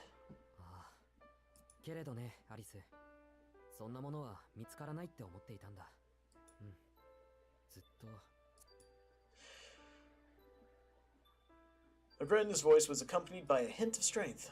Lowering his gaze, Sojiro saw a white flower garden that looked like something from the afterlife. It shone brightly, captivating 思 him. い出した。青子の前でざっくり言ったんだっけ。なのに生きて。Then why am I alive? Sojiro said, prodding his body curiously. His arms were their old selves again, but what of Aoko? He turned toward Alice for an answer, who sat among the flowers looking sullen. 巻き戻されたのよ。この風景も本来はあなたの記憶だけど。Alice seemed to be speaking in riddles. 俺の記憶って。今しずきくんの時間は青子に使われているから、それが戻されるまで思い出すことはないわ。She answered ominously as she cast her gaze over the flower garden. でもこれが消えてしまうのは残念ね。元に戻れば思い返せるのは私だけなのに。Looking at the white blossom, she smiled momentarily. Her words only confused him further. アリス。He said dejectedly, prompting Alice to face him. What emotions lay inside those deep eyes? 意味のない話だけど聞きたい？聞きたい。アリスが教えてくれるならなおさらだ。Sojiro nodded enthusiastically while Alice took a deep breath and closed her eyes. When she spoke in as caring a tone as she was capable of. 結論だけ言うと、あなたは一度死んで生き返ったの。しずきくんが瞳子さんに殺されてから、青子が目を覚ますまでの5分間分の時間を巻き戻して、その時あなたは10年近い年月を青子に使われた。2人とも肉体年齢は変わってないから、中の時間だけ持っていったんでしょうね。だから今この景色を懐かしく思えるのは青子だけ。そして And once the time exchange was over, neither Aoko nor Sojiro would remember what happened during these moments. When Aoko used someone else to channel her true magic, it did not affect her alone. If she had rewound time for only herself, the temporal inconsistencies would form part of her own experience. However, if this was proper time travel, the inconsistencies would be corrected. When the magic ended, both Aoko's memories of this place and Sojiro's unfamiliarity with it would be corrected. This miracle would become unrealized. Only the observers would remember this brilliant sea of white flowers, Alice and Toko. 時間を持っていく。 Sojiro asked, his head tilting even farther at Alice's general explanation. She recalled how Aoko said that if he gave Sojiro a roundabout answer, he would stop asking questions, even if he did not comprehend it. しずきくんを生き返らせる方法はなかったから、命の復元より死そのものの回避を青子は試みたのよ。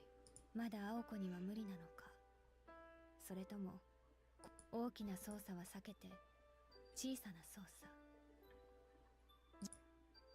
あなたは今5分間だけ時間を飛んだことになるわ。仮に遠い未来、この時間を検索できる人がいたとしても、あなただけは誰にも見つけられない。だって時間軸の上にいなかったんですもの。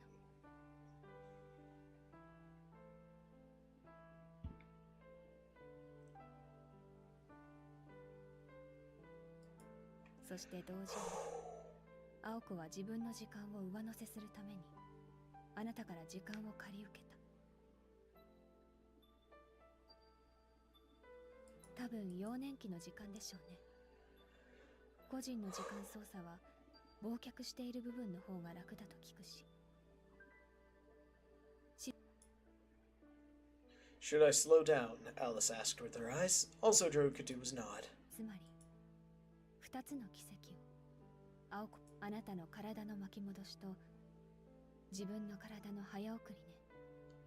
しずきくんの時間に介入する際、ついでに10年分の時間を借り受けて、だから今瞳子さんを殺そうとしているのは27歳分の時間を持った。 A 27-year-old Aoko. Okay, so our Aoko is not the Aoko hunting down Toko. It is the future Aoko. It's the future version of Aoko. Sojiro's expression gave away his thoughts, though the part about Toko made him furrow his brow. 瞳子さんを殺すって青子が。もう If she hasn't already, yes. As soon as Alice answered, Sojiro sped off, kicking up white petals behind him as he ran. The brave boy who defeated a werewolf was back. Alice watched him go. On a snowy night, the same boy ran down Shiro Inazuka Hill for her too. Sojiro entered the old school building. Lights flashed and sounds of destruction exploded around him, threatening to turn the area into a burial ground. Still, he remained focused. ほら悪いけれどやっぱり無駄だったわ Her words only reached the white flowers around her. Aoko knew Sojiro too well, so she wanted Alice to stop him. If she tried to interfere in the battle against Toko, she could not protect him this time. But it was too late to celebrate Aoko's judgment now. The girl in black had no intention of going after him. She simply sat for a while, gazing forlornly at the transient flower garden.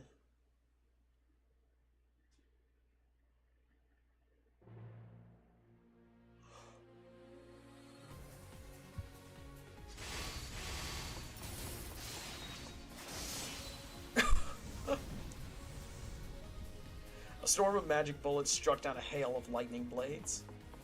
A mage's workshop was their home base and what? No. And last line of defense. It featured an abundance of defensive spells designed to cut down brazen challengers and thieves. The old school building was no exception, painstakingly rigged by the puppet master and room mage Toko Alzaki. A reflection of her bizarre obsessions, the workshop was set to indiscriminately destroy any intruders.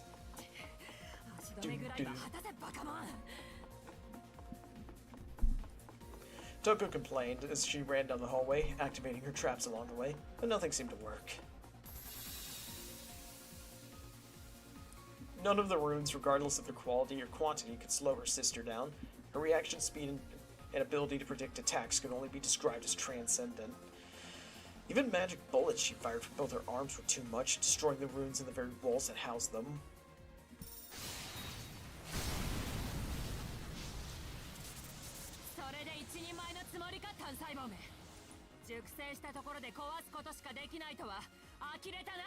Well, that's what Aoko described herself as being best at, destroying things.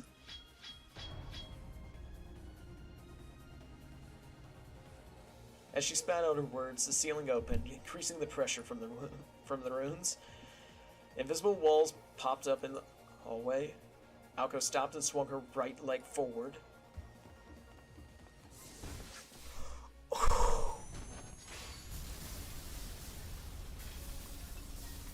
Straight toward the ceiling, her foot cut through the thick air like a knife through butter, shattering the ceiling and the runes along with it.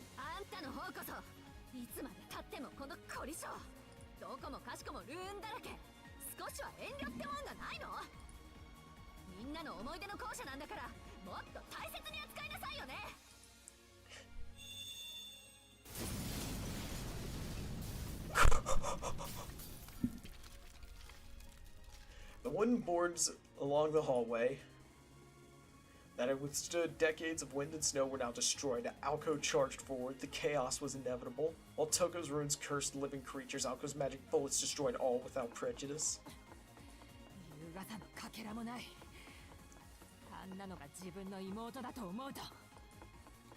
Toko would do anything to change her blood, but there were more pressing matters at hand.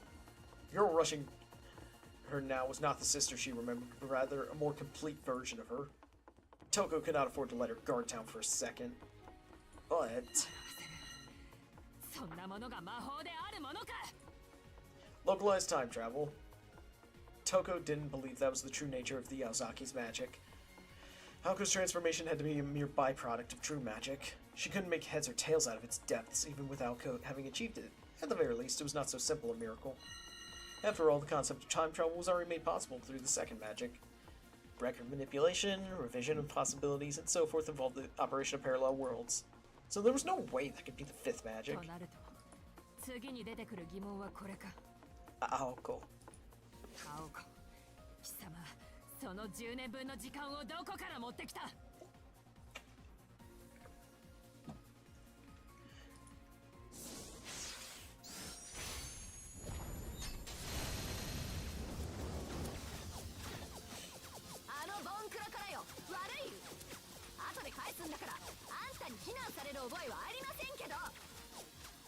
That made sense. There was a bias, but the amount of time on this axis had not been changed. But ではあの5分間はどうする？まさか私を始末した後彼を元の状態に戻すのか？ Aoko stopped in her tracks.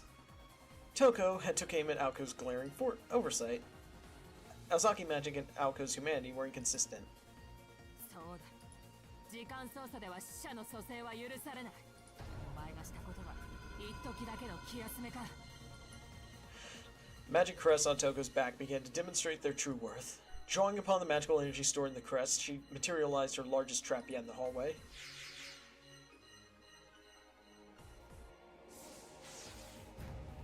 あるいはより罪深い暴虐ということだ。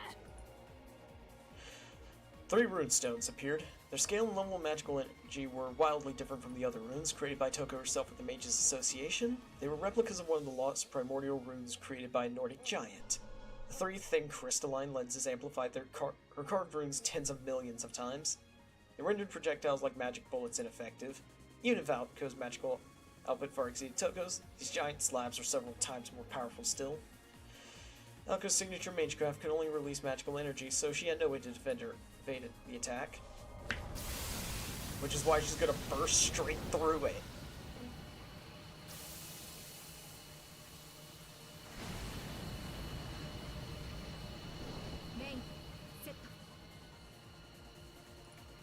Pushing herself on, Aoko took a deep breath of resolve. Instead of defending or dodging, she went low and charged into the rune storm. Oh.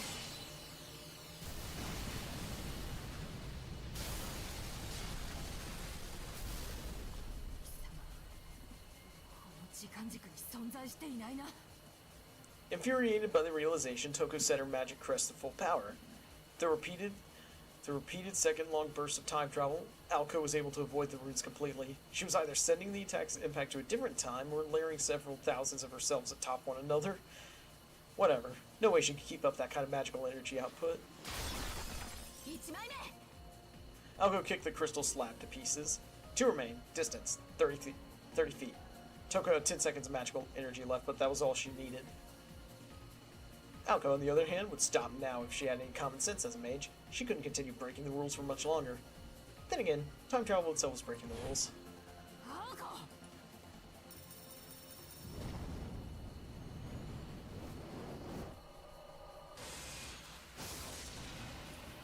Once again, Aoko used the same technique. Toko's suspicions turned into white-hot hatred. She couldn't care less about her time travel formula. It was the amount of magical energy she had. Where was she pulling the energy necessary to jump through time for so long? True magic, baby. It was the death of Sojiro Suzuki. If she had brought it back 5 minutes to when he was still alive, where would those 5 minutes go?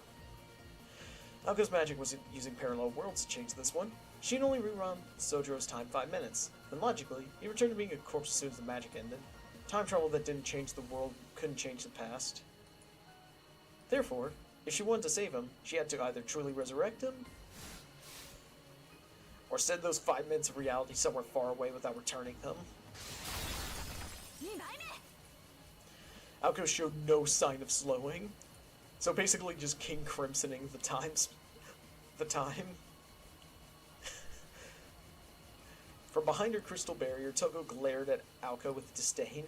答えろ、アオコ。貴様、彼の時間をどこにやった？ Why? She's probably gonna give it to you, Toko. そこにあった熱量の帳尻をどうやって合わせている？そんなの知るか。あいつの時間なら遥かな未来に置いてきたわよ。 15 feet to go. Faced with such madness, Toko wanted to cover her eyes. She put the debt of the present in the distant future. The time paradox would have been more humane. Such an enormous haphazard consumption of heat could not be allowed. After all, time travel alone required a massive amount of energy. Magical energy was required to bring things from somewhere else. At the same time, losing something that exists here consumed an incredible amount of energy. And what about the magical energy used for cooling? It either fell out of equilibrium. If either fell out of equilibrium, it would mean total chaos. The distortion caused by her magic would come to affect this entire sector of space. またここに極まったな。何千億年後に来る宇宙の死滅、人類の行く末に待つデッドエンドにさらなる負債を押し付ける気か。この星の頭上に隕石を作っているようなものだぞ。というか、お前の重みでこの星を押しつぶす気か。 The last comment made Aoko's eyes widen. For every step exerted such force it broke the floorboards beneath her feet. その時はその時で、今度は負債を過去に送ってやるわよ。歪みに潰されるのは過去だけなんだから。それで解決した現在が確定している以上、過去を消滅させてもいいと。それでいいのは私たちだけだ。問題の総量、宇宙の負債はどうする。 Exactly. Even if the universe were closed or the present were still expanding, the absurd increase in heat consumption would become uncontrollable. That which waits for the end of infinite expansion, infinite consumption, and infinite growth is a future without hope. The nothingness before creation. Eventually the universe would burn up. 青崎の魔法はその結末をより確かなものにするだけだ。言われなくても分かってる。責任なんて私が生きてる間に何とかするわよ。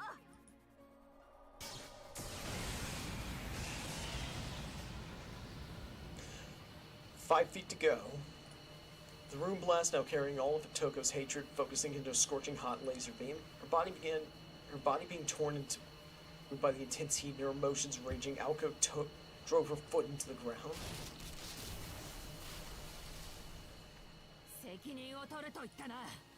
では、その具体案は。そんなのこれから考えるに決まってるでしょ。 お前は最悪だ。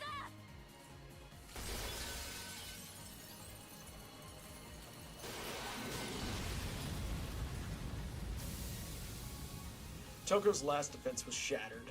Close enough to connect, the two mages unleashed their magecraft. Red runes, blue ether, and a cascade of magic bullets. Toko Aosaki's crest were torn to pieces. And so was Toko herself.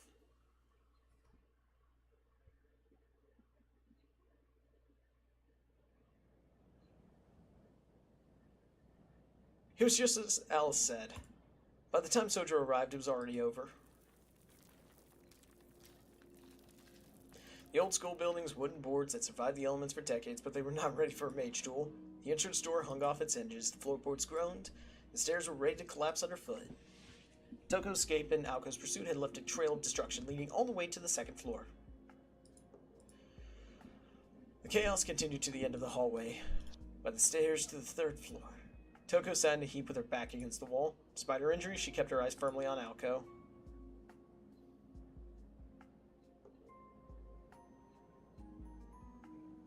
She was bleeding internally and had multiple broken bones. She would not be moving anytime soon. Possibly damaged by Aoko's flying kick, her mystic eyes had ruptured from within, closing them indefinitely. Despite her battered and broken body, she was still breathing steadily, a testament to her stubbornness. Before her stood Aoko, staring down at her, uninjured.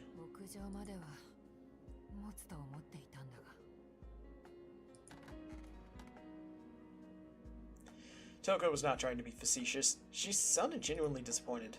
Aoko responded with a cold glare. Her azure eyes had not changed one bit. They were callous as ever, yet undeniably beautiful.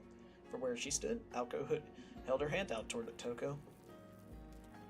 Like a hunter about to put a wounded prey out of its misery. The victor was decided. The mage came to steal land and got a death sentence for her trouble. The silence was disquieting. Moonlight peered through the demolished ceiling, illuminating the two sisters with its stare. The utterly mad sibling squabble was over. Now the fireworks were finished, and the cold wind had returned to claim the old school building. Aoko's voice cut through the silence. Toko thought for a moment, before lightly patting her coat pocket. Nothing, she frowned.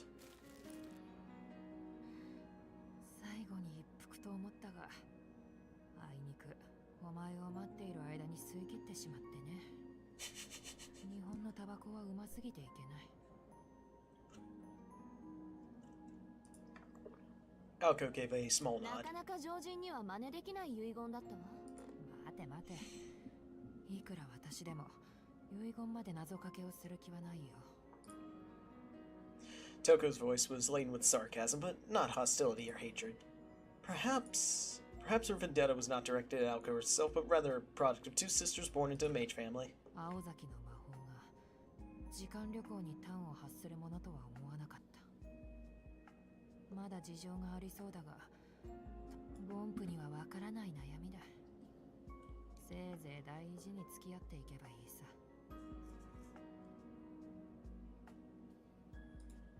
しかし10年経ってもそれでは先が思いやられる。アリスは何をしていたんだか。アリスにしてはよく付き合ってくれた方よ。魔術師としてはいつまでも半人前っていうのが彼女のけどまあそうね。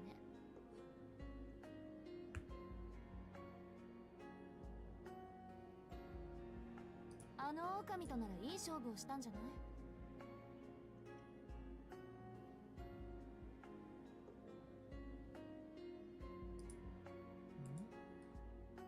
あれはダメだ。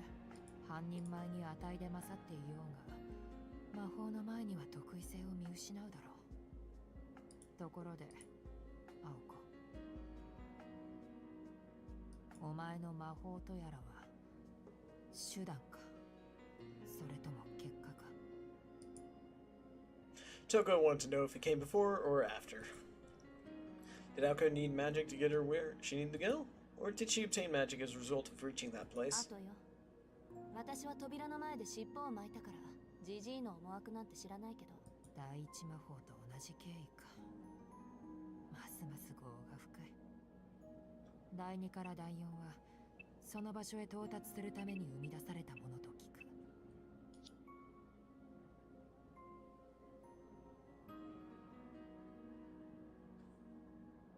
同族嫌悪は世の常だ。いずれ第一と食い合わなければいいのだがね。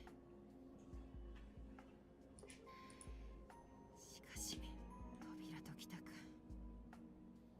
魔法の継承とはパスの継承のようだな。ではやはりここにユミルの入り口があると。北欧かぶれのあなたにとってはね。私にとっては赤社の門と言えるものよ。最初からそれを狙っていたんでしょ、あなたは。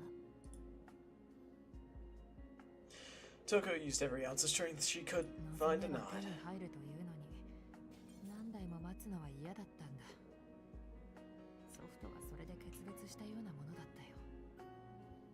青崎に対する復讐心はそれには優先されなかった。まあ全ては終わったことだ。もう語る必要はない。最後に根源に触れた感想が聞きたいな。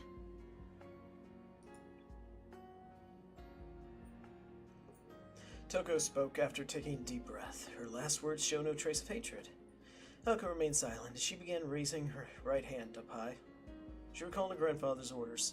The source of true magic, revealing one's knowledge or impressions of the root, was strictly forbidden. But this was her sister's dying wish. Maybe it would be okay. The conversation would end the moment she brought her arm down. Then this rotten shell of a building would become her siblings too. What harm could it do? It's not like she planned to follow her grandfather's rules anyway. 白状するとね、姉さん。 Aoko's voice carried through the blue hallway. 正直、全然わからなかったわ。Oh! Aoko gave a blunt reply and brought her arm down like a bolt of lightning. Or at least she tried to. Her arm wouldn't listen to her, it wouldn't budge. つもり。 Cursing Alice, Aoko spat her question out with venom. Sojo materialized from behind, taking hold of her raised arm. Though unable to express it, Toko was shocked to see him too. で、話して。 Without looking at him or even at her restrained arm, Aoko spoke sternly, her eyes forward. Come to think of it, at the amusement park, he appeared out of nowhere to protect her from that puppet. 聞こえなかった。二度はないわよ。 She was not bluffing. If he interfered, even he would be given no mercy. I've decided to let you live. It would go against that promise, but he should know better. even so he maintained his grip on her いい arm. 加減に As Aoko turned around, the word told caught in her throat. She immediately regretted looking at him. She saw herself in his expression. Mournful sadness, judgmental anger. His conflicted emotion spoke to her of her own internal struggle. Voicelessly, quietly, without volition, rustic gray eyes questioning a deep sin. 言いたいことがあるならはっきり口にしなさい。それができないなら消えて。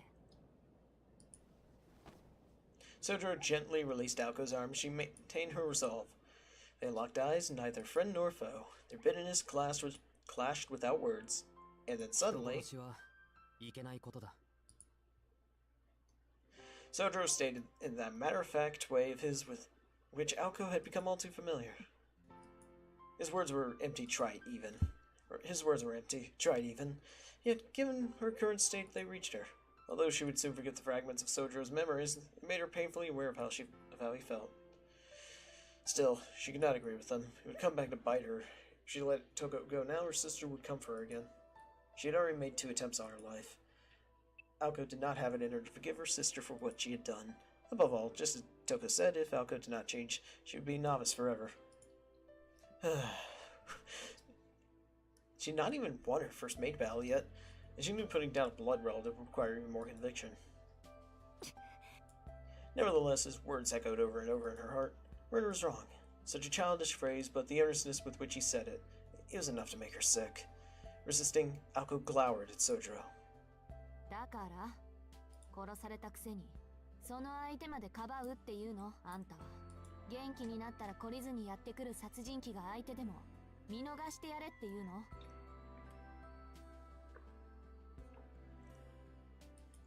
まさかそこまで言ったら聖者だ。But he would probably still let her go. He did not think that Toko would change. He also did not care to rationalize her actions based on her life. He was simply thankful that this person before him was still alive. He seemed pretty saintly to me. That was what made Aoko so angry. His overwhelming innocence and self-righteousness enraged her, like the whole mirrors was happening all over again. The only difference was now she knew why he was acting like this. It was because she had taken a part of him. He took a step forward, passing by her, saying words he knew he should not. 仕返しなら殺された人間がやるのが筋だろう。君を止められない。だから青崎がやるぐらいなら俺がやる。 It was difficult to discern who was more pathetic in all this. Toko, who had been staring at them the whole time, closed her other eyes as if drifting off to sleep. Knowing her fate, Toko dropped her head as best she could as he walked toward her. そうだな。君にはそれもいいかもしれない。今は特殊な状況だから、冷めた後に君がどれほど悔やむことになるか想像もできない。ただ、それで君の停滞は終わるだろう。気に食わないのは、それを決意させたのが私ではなかったと。She knew that Sojiro could not understand. Her words hanging in the air, she closed her lips tightly, then weakly stuck out her slender neck. Sojiro took another step forward.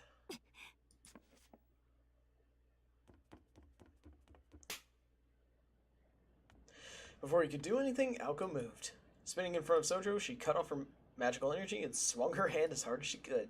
The sound of her slapping his face echoed through the hall, along with his staggering steps. 青崎。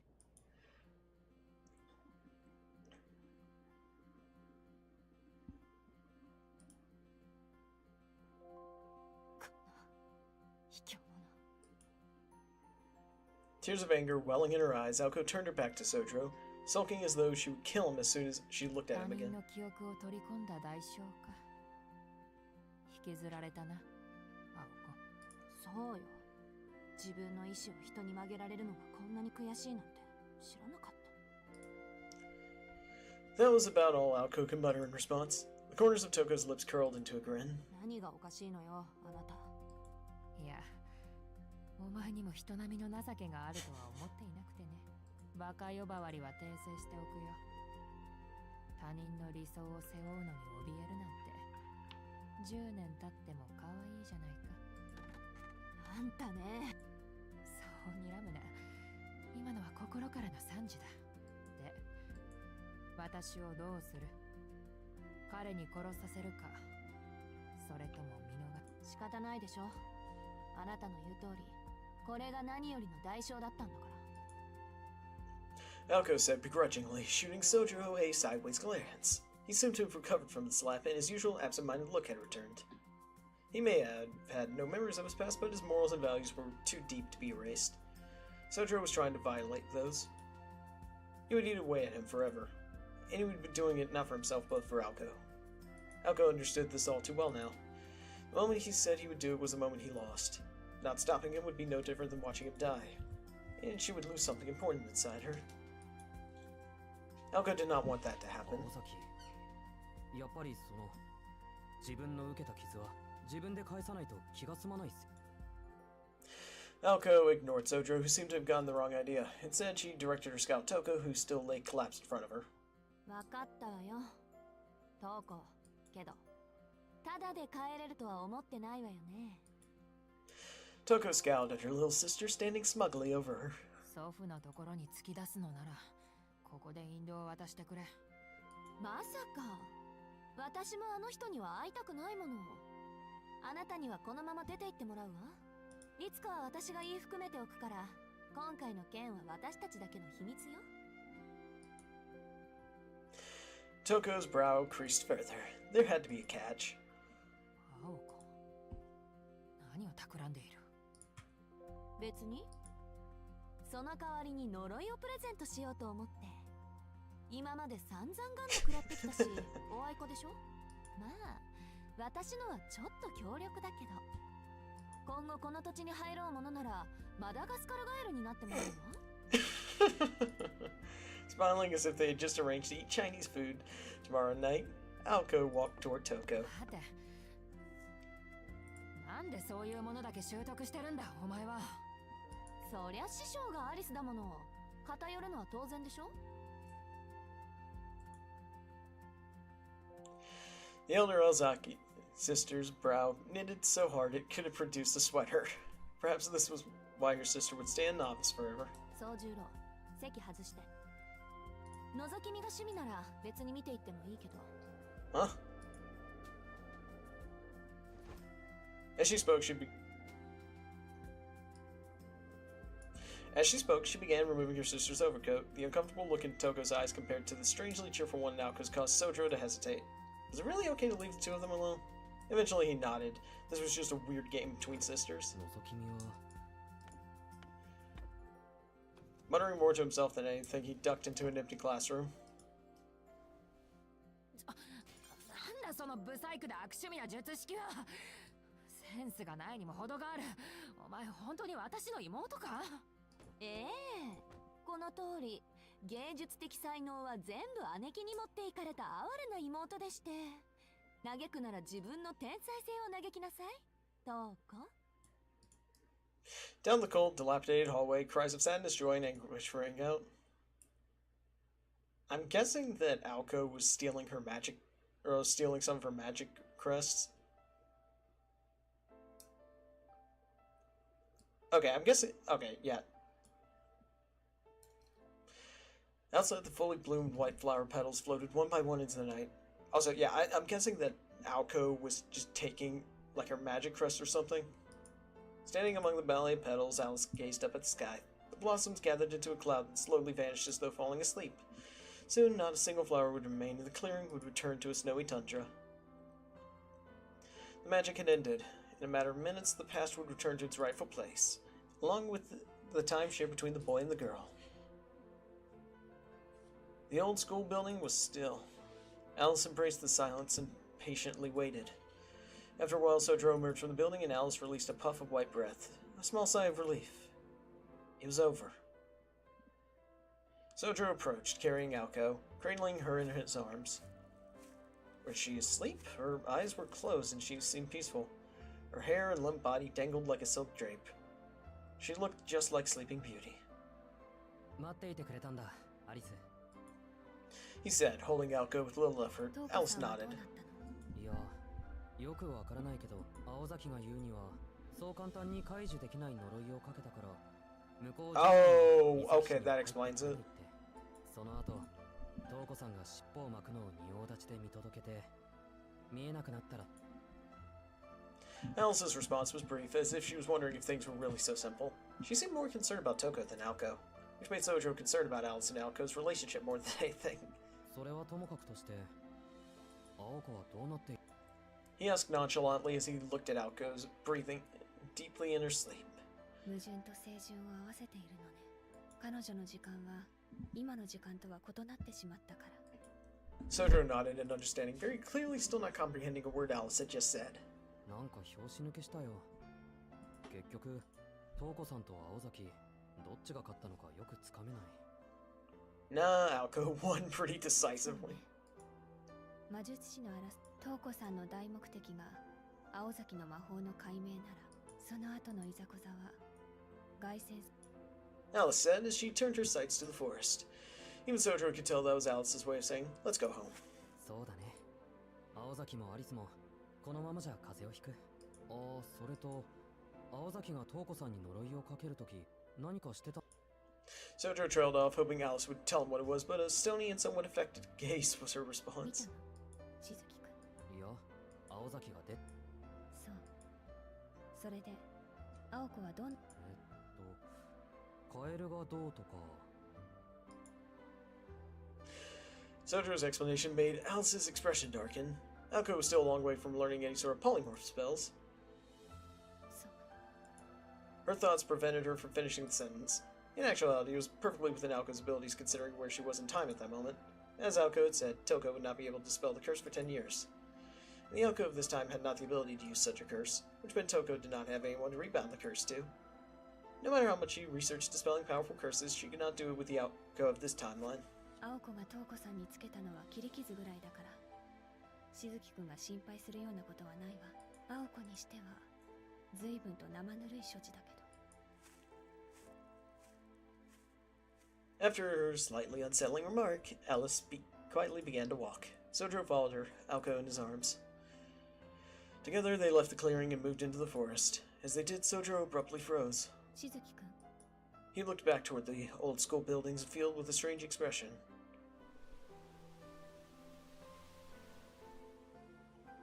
Was it homesickness he felt? Though this was only his second time seeing it, he had a nostalgic feeling, like he would never be back.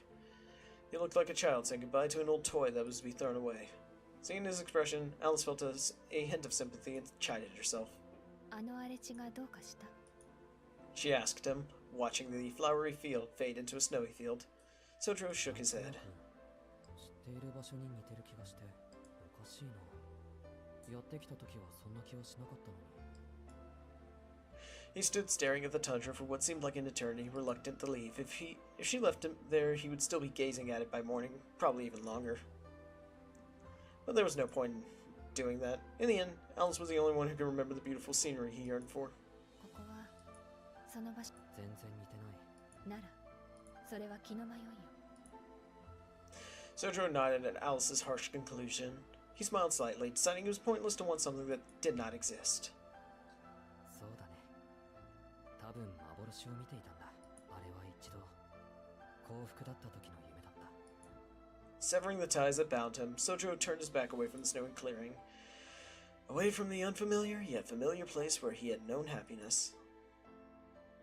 さあ、早く帰ろう。青崎は重いし、体も疲れてる。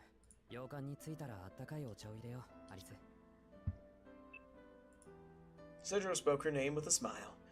Her heart skipped a beat. Since when did he start saying her name so casually like that? Somehow she managed to nod before beginning to walk again. As he moved away from her, she asked a small question to his back. Is she heavier than me? Aoko was a bit taller than Alice, so naturally she would weigh more, but Alice wanted to hear him say it anyway. Not wanting to disappoint Sojiro without missing a beat. ああ、数値的に言うのなら、アリスより10キロ増しぐらい。そう。青子が聞いてたら。Judging by Alice's tone, she was probably going to tell Aoko later. 字が悪いな、アリスも。それに、さっきのは本人の名誉のために死者誤入してた Not helping your case there, so true. Don't make a statement about a woman's weight. His attempts at being kind had likely drawn him closer to his deathbed. Exactly. He asked nervously. Alice could not help but crack a smile at his innocence. However, she was not used to smiling in front of others, so she turned away and walked into the woods. From Sojour's perspective, she was storming off in a mood. なんだ、友達の悪口で怒るなんて、やっぱり仲はいいんじゃないか、青崎。Sojuro rushed to catch up with Alice, gently carrying Aoko along the way.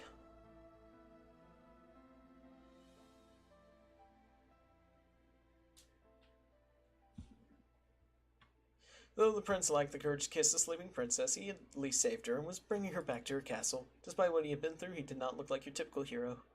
Still, in this story at least, he most certainly was.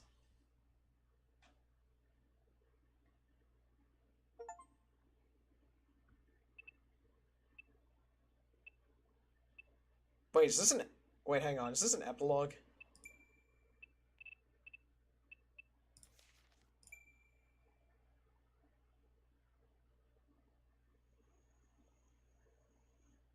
Crap, I'm gonna have to change the name of the stream.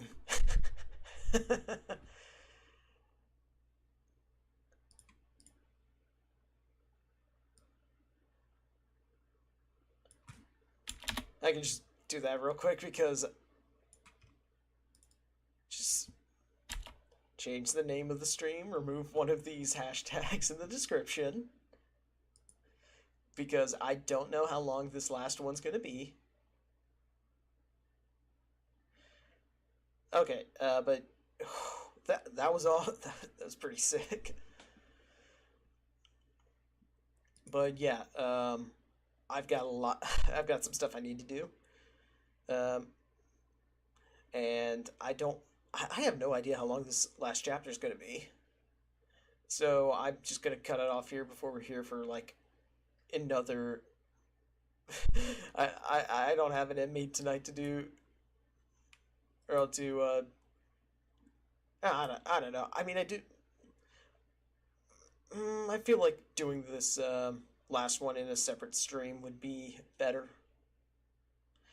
But yeah, there was that. That was pretty good. Sojo just two-tapping a werewolf. He must know Hokuto Shinken. But yeah, that is going to be it for tonight. Thank you everyone for watching, and again, this is just really good. A little weird at times, but pretty interesting. And that was honestly a really nice climatic battle. But yeah, that's going to be the end for the night. Thank you all so much for watching, and I will see you on Friday for our second episode of Faith the Unholy Trinity. See you then. Take care.